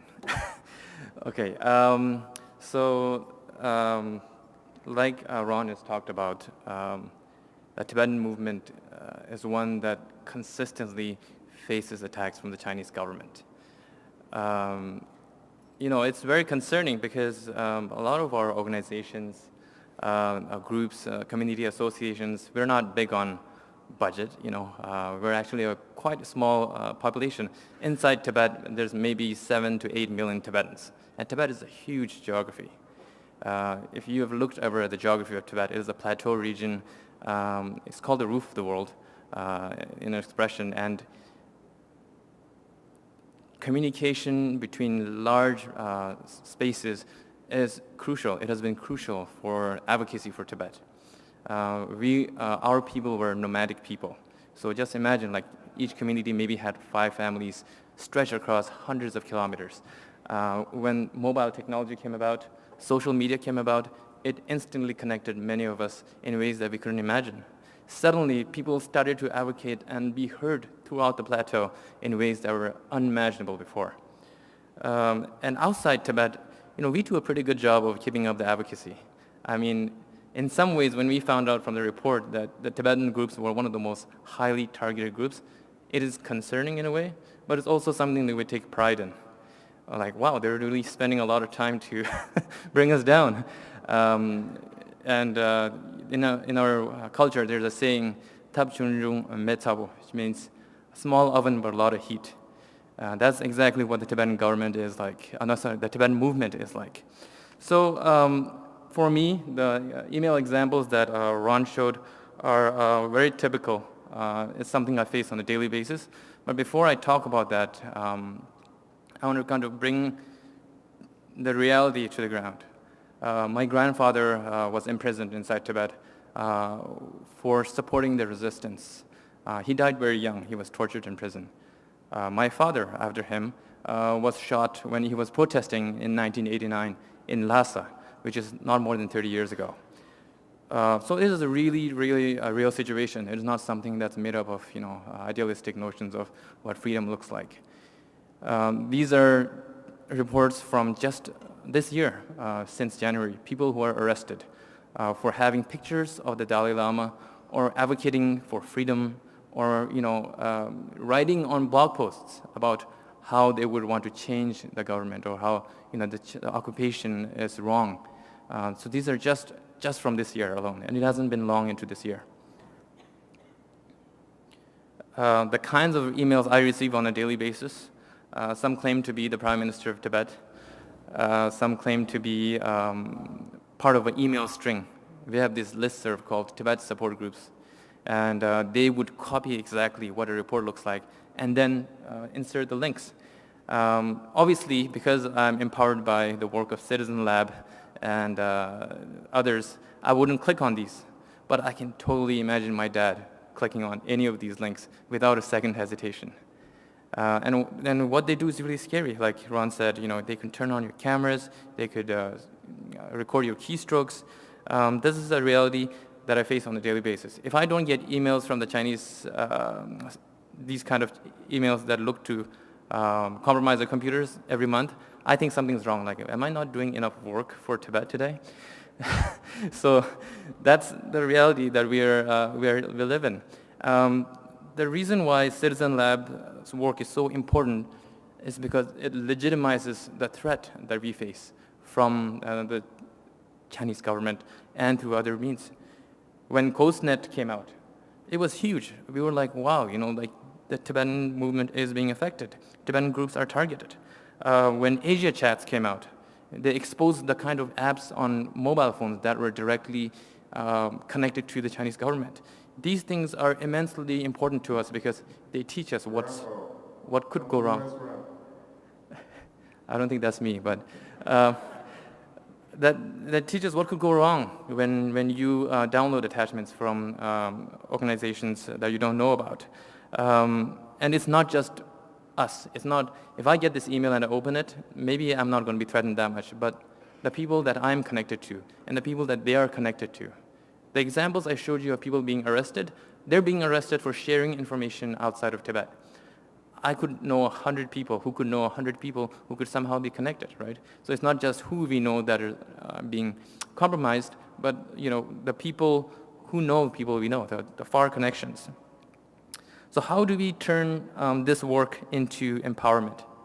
Well, Citizen Lab has been great enough to translate a lot of their work into Tibetan. Their reports have been translated and shared across Tibetan communities, Dharamsala, the exile headquarters of the Tibetan government, all over the world. I personally held a lot of workshops where I've taught people and brought them together and explained them, detached from attachments.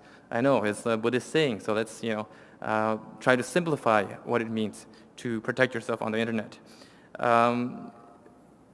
It's this kind of work is really important because, like I said, we're a small oven that produces a lot of heat. But we can't do this without support from individuals and organizations who empower us, who really work with integrity. We live in a time where the Chinese government has a lot of power. They have a lot of sway.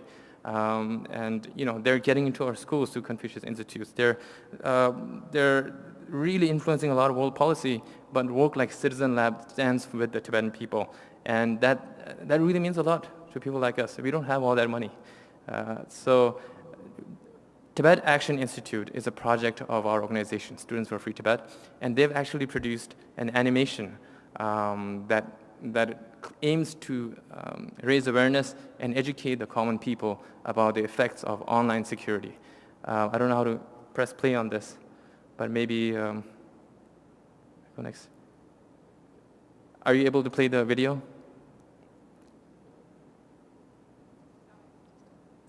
Okay.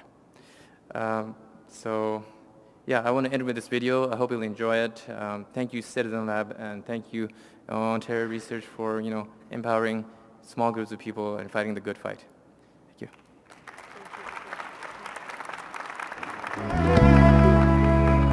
My name is Tenzin. I live in Dharamsala in India, but my home is in Tibet. That's where most of my family is still. It's hard not being with them, but it's a little easier now that we have internet and mobile phones. Thank God for technology. It lets me keep tabs on the people I love, no matter how far away we are. I would say I live a good part of my life online because that's how I can stay connected to them. Unfortunately, we're not the only ones using this technology to keep tabs on people. Recently, I learned something awful. In the past few years, thousands of Tibetans' computers and now also phones have been secretly infected by viruses and turned into spy tools that allow the Chinese government unrestricted access to our lives, even here in exile. I had to wonder, were mine infected? I learned about viruses that could let the Chinese government turn on my webcam and watch me through it. Listen to me through the microphone on my computer, record every keystroke I type, read every message I send and receive. They can even intercept and poison email attachments I send out, so that people who trust me are tricked into letting viruses into their computers. Even governments and big companies aren't able to defend themselves. At first, knowing all this made me paranoid and depressed. It seemed too hard to deal with. These attacks are so sophisticated, and I'm not a tech person. I thought the only solution was to hire big-time cybersecurity superheroes, or to pay a lot of money for expensive antivirus software. But then I realized that the solution was much closer than I thought. Turns out, I am the best antivirus. Digital security is all about me and my good habits online. Think before you click. Keep your software up to date. Know your app. Don't give the bad guys permission to enter your life. Remember, the best antivirus is me and you. Learn the ways of the cybersecurity superhero here and stay safer for Tibet.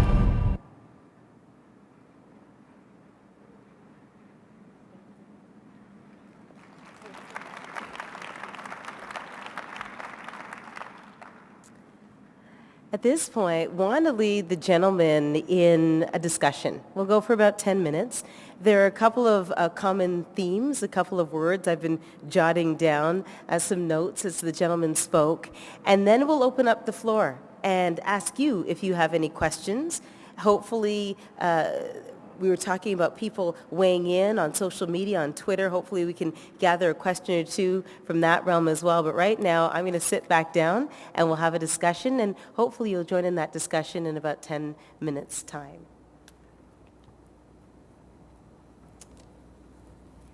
So there were a couple of words that I noticed that all of you used. And the first one was change. All of you said the word change at one point or another in your talk to everyone here this evening. And so I wanted to know, and I'm going to start with you, Gerald, because this is where we started this evening. What precipitated the biggest change in the realm that you work with, or work in? You talked about having to rehang a gallery. You talked about indigenizing institutions in this country. What was the biggest precipitator of change with regards to your work? Well, thank you for the question. I think it's work that I've been doing all of my life. From a very young person, just right out of high school, and meeting mentors along the way. I think it's looking from people at the past who encouraged me all along, but for some reason, I've been focused so much on these ideas for so long about how do we change, because I grew up in the 70s, and what I was hearing today as well, each of us has a particular interest that where we want to shift the way that things have been done for so long. And I thought I'd live in this country, and this country, I keep hearing everywhere, oh, we're celebrating 125th anniversary or 100 and something of our country, and then I look around and I go, folks like Kent and I, you know, our ancestors have been here for so long. So what is it that is wrong with the picture? We're proud to live in this country, of course, there's no doubt about that, but our institutions have also been very much slow to respond to the changes. And what I see, I think, might be the single most effect upon me is I think the conglomeration of people thinking like this.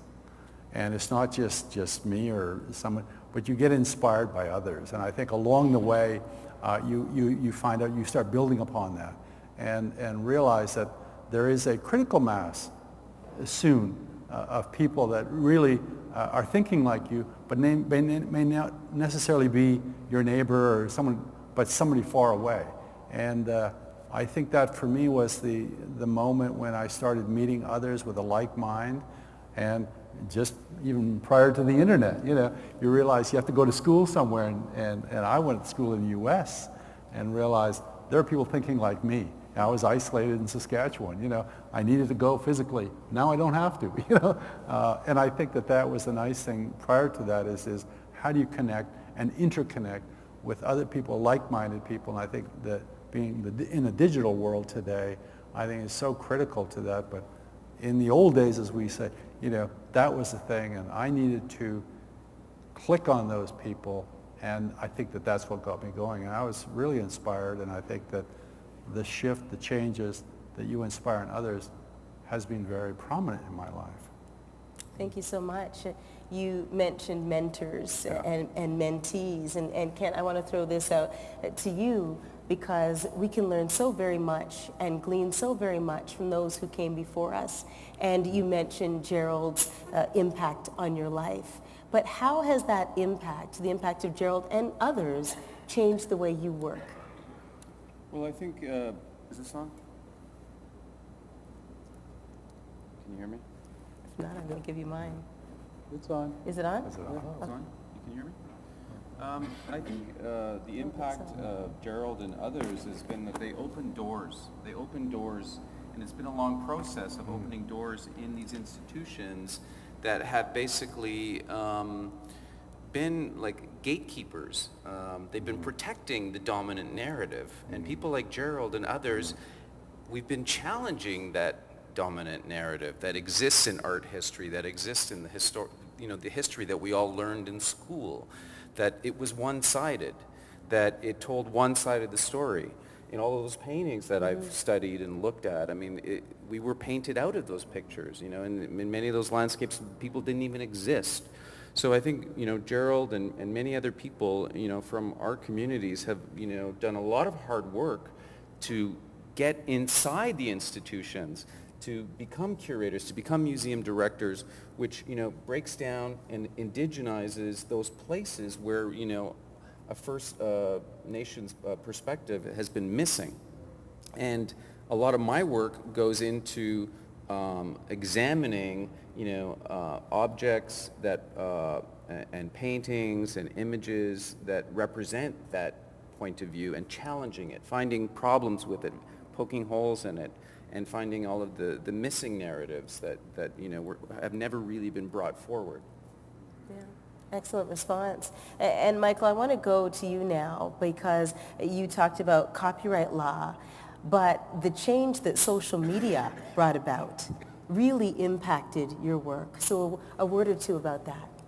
Well, it did, and I have to say, it took me by surprise too. You know, I briefly told the story of the Facebook group that I started, and I live in Ottawa, but I'm a long-suffering Leaf fan, and boy. it was yet another Saturday night when the Leafs had lost, and the bill is coming, and it's clear people are on Facebook, but the notion that you can use social media to not just make people aware, but to actually engage and participate and speak out was still pretty new, and frankly, I didn't really have any great expectations other than, well, we might as well give it a shot.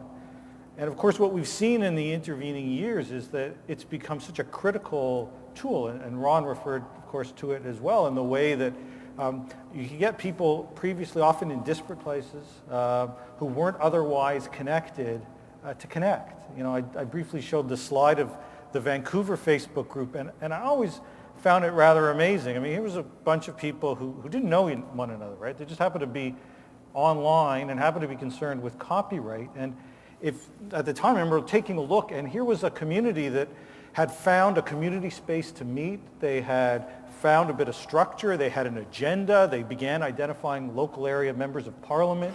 They had begun to rally, and none of that would have happened but for social media. And so now when I engage, not just for advocacy purposes, but for research dissemination and knowledge translation purposes, for me, social media always a pretty big component, because I want to be able to speak to not just the 50 other academics that are interested in these issues, but to a broader audience. And especially on many of these digital rights issues, there is a broader audience, as long as you can find the avenues and the kind of language to ensure that it's more inclusive research, that they've got the chance to learn and participate.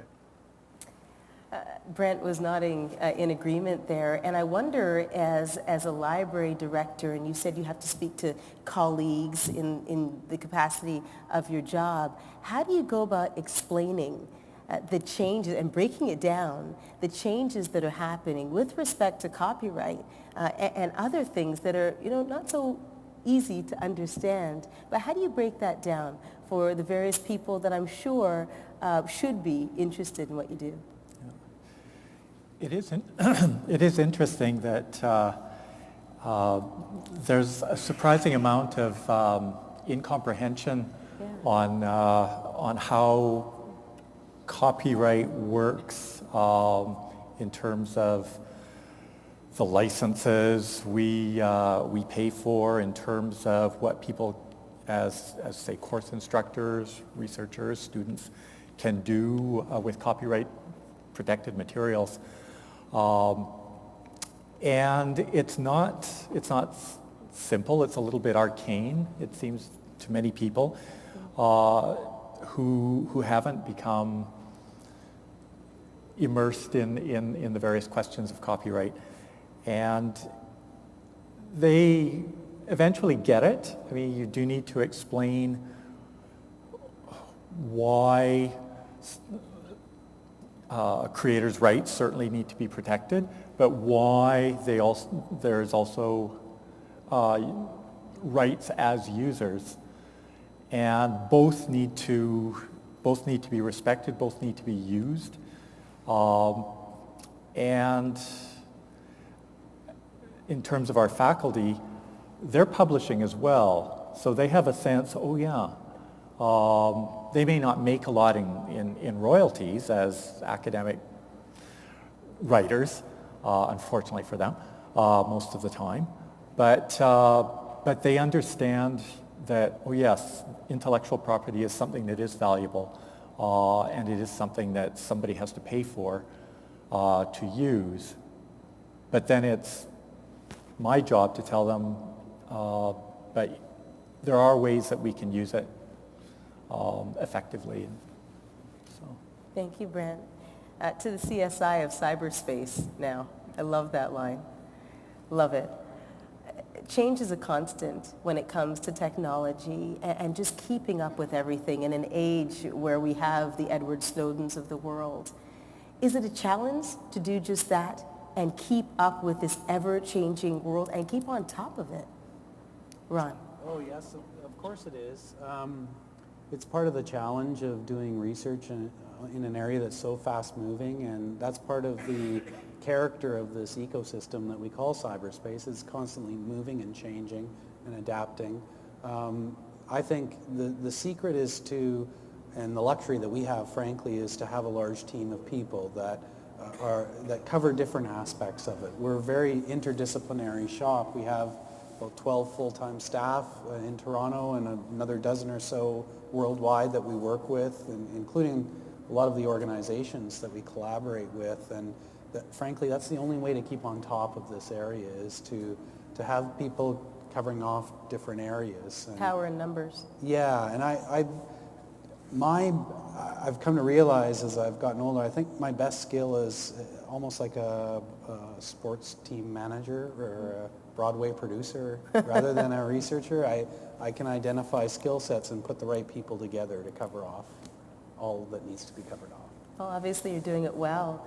Thank you. Urgyen, I was really struck by your story, your grandfather and your father, and I wondered, how has your life changed? And in saying that, was it something, I mean, obviously fighting for the justice that you are, was it something that you were born into, or did your life path, your dreams change because of your family situation? Yeah, like I think as a stateless people, we constantly strive to preserve our stories because there is no government funding it. We constantly strive to preserve it through oral traditions or through advocating. For me, advocating for Tibetan freedom was a means to connect to my identity.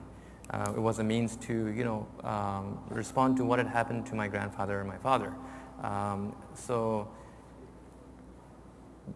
yes, for sure, after coming to Canada, after, really learning about how many avenues there are for advocacy, I was able to do that even more so. I think social media actually has played such a huge role in helping amplify our voices. Before, we had to really strive to get anything on media, to get the masses to hear it. But today I could share a video, I could share images online that could get thousands of people without the need of, major corporations behind it.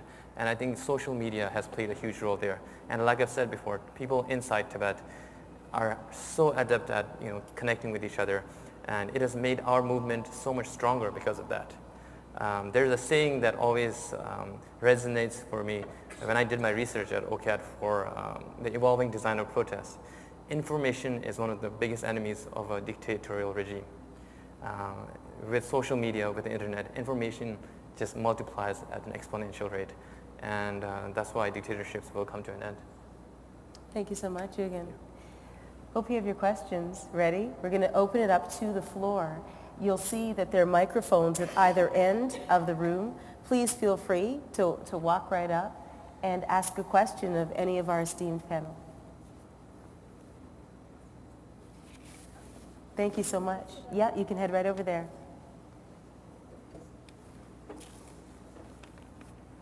Hi. Okay, so I know you guys talked a lot about cyber spying and the dangers and how that faces a world that lives on the internet, but how do you guys feel about governments monitoring private information like PRISM and the NSA in their fight against terrorism? Do you feel like there's a certain line in between how much governments should actually monitor our activity, instead of using it for other purposes such as finding or scouting out activists that are actually doing good work? Does that make sense? It does. Ron, sounds like yeah. Well, Ron. and Michael too. And Michael actually. as well, yes. We're both very interested in this topic. Do you want to? Okay. So it's an excellent question, and I think that the fact of the matter is liberal democratic societies have not really had a chance to maturely debate this topic in an open, transparent way. The organizations, the agencies that you're talking about were born mostly in the Cold War, among the most highly secretive of agencies, the NSA and its partners around the world. There was a time when those agencies, their missions were primarily oriented at other governments during the Cold War. Canadian, U.S. signals intelligence agencies, their overarching concern was to monitor what was going on in the Soviet Union, to anticipate a ballistic missile attack, let's say. After 9/11 especially, but it was a general trend, the focus turned inward on all of society because threats have dispersed. And now the primary concern is an individual or a group causing some kind of terrorist attack and engaging in violence. And that is really a paradigm shift of the utmost importance for civil liberties, for discussions about privacy and rights. And we really haven't had that discussion. So as a consequence, these agencies have been able to put in place extraordinarily powerful surveillance apparatuses that essentially collect everything about us at the very same time that we've transformed ourselves in terms of how we communicate. We leave a digital trail wherever we go. We carry in our pockets devices that follow us around and emit a signal, not only about where we are in space and time, but with whom we communicate, what websites we visit, and so on. We need to step back and ask a question about what is the proper limits and what type of oversight and accountability do we need to have in a liberal democratic society for those agencies. I believe we will always have those agencies, but we haven't had that discussion yet about oversight, limits, and accountability yet. Thank you so much for your question. Do we have another? Before I ask another. Going once, going twice? Everybody wants a beer. No, I don't think so. If there is one tool, gentlemen, that you feel that you need right now in order to continue what you're doing, making a difference, being game changers, what would that be? Something that you don't have at present. Michael, I'd love to start with you. Well, it's on my wish list. I mean, Wish list. I must admit, I feel that I've been incredibly fortunate. So I have, as you heard, a Canada Research Chair, and I think I've got an enormously supportive university that frankly, what I need is more time in the day, not more resources right now. But what I think we need more broadly, and it ties into the other question that we heard before, is that we need to have the kinds of discussions that Ron was talking about. I was struck during Ron's presentation that when he was doing some of that amazing work for many years before Snowden, it was always the other, right? It's the UAE that's doing this, or it's the Chinese government that's doing this. And what I think we've learned is that we're doing this, and we're doing this to ourselves. And we're doing it at a scale that I think would shock many. And not only have we not had those discussions, but even just this week, Canadian government, through the committee, passed Bill C-51, so-called anti-terror legislation that opens the door to far broader information sharing with no additional oversight whatsoever. And so I think what I need that conversation. And one way to ensure that people can have that conversation is connectivity. And so if there is another issue that we haven't had a chance to talk about, it's that, especially I think when we're in academic environments, we live a bit of a privileged life where we have seemingly unlimited access. Everyone's got high speed and wireless on campuses, and the notion that there are people that don't have these devices, don't have connectivity, is something that we don't experience much. But there are still many communities across the country that don't have access. There are many kids that go home after school still today without computers in their homes.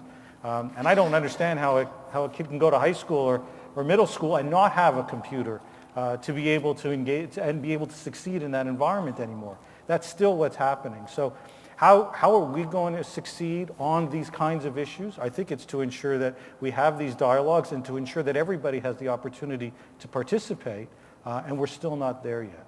No, still a ways to go. There is. Ron, anything you'd like to add?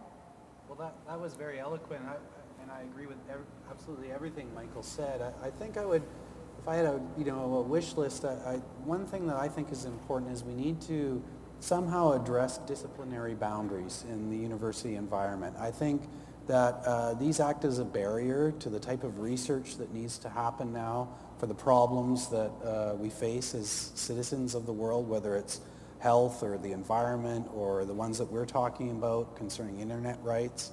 I think we need to encourage more interdisciplinary research. Sometimes that's thrown out there in an almost glib, facile way without really understanding what's entailed to bring that type of interdisciplinary research together in an actual live environment. And meanwhile, we are still wedded to these old ways of categorizing the division of academia into silos. Somehow that has to change. I'm fortunate to be at a school of global affairs that is interdisciplinary, but schools like that are very rare. Indeed they are. Brent, anything that you don't have that you still want? Yeah, I would say that we've been talking about copyright, but one area that is related is the area of open access. And we have a problem with access to scientific and scholarly information in as much as it's very expensive. One way over the long run that situation might be improved is by researchers making their research outputs available on an open access basis. And happily, our own granting agencies have recently put out a policy to encourage this. But you were asking earlier, how does one explain copyright issues? It's actually more interesting to try to explain the concept of open access and what researchers can do to promote that, and often they don't quite see the value of it yet. I think they will, so I guess what I would like is more opportunities to explain, to have the time to explain to them the values that can bring. I'm so sorry I have to wrap this now. I could talk to you all night. Brent and Ron and Michael and Urgyen and Gerald and Kent, thank you so much. Keep changing the world, gentlemen. You're doing a great job. Appreciate you. Thank you.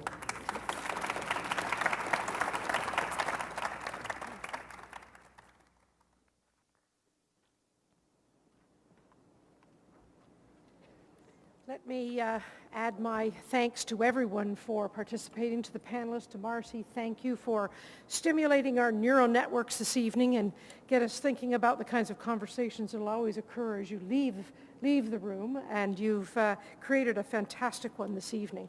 So thank you. I'd also like to just make a few comments. One, thank you to our Vice President's Research in the province of Ontario, who have brought together this Research Matters platform to explore things like big ideas.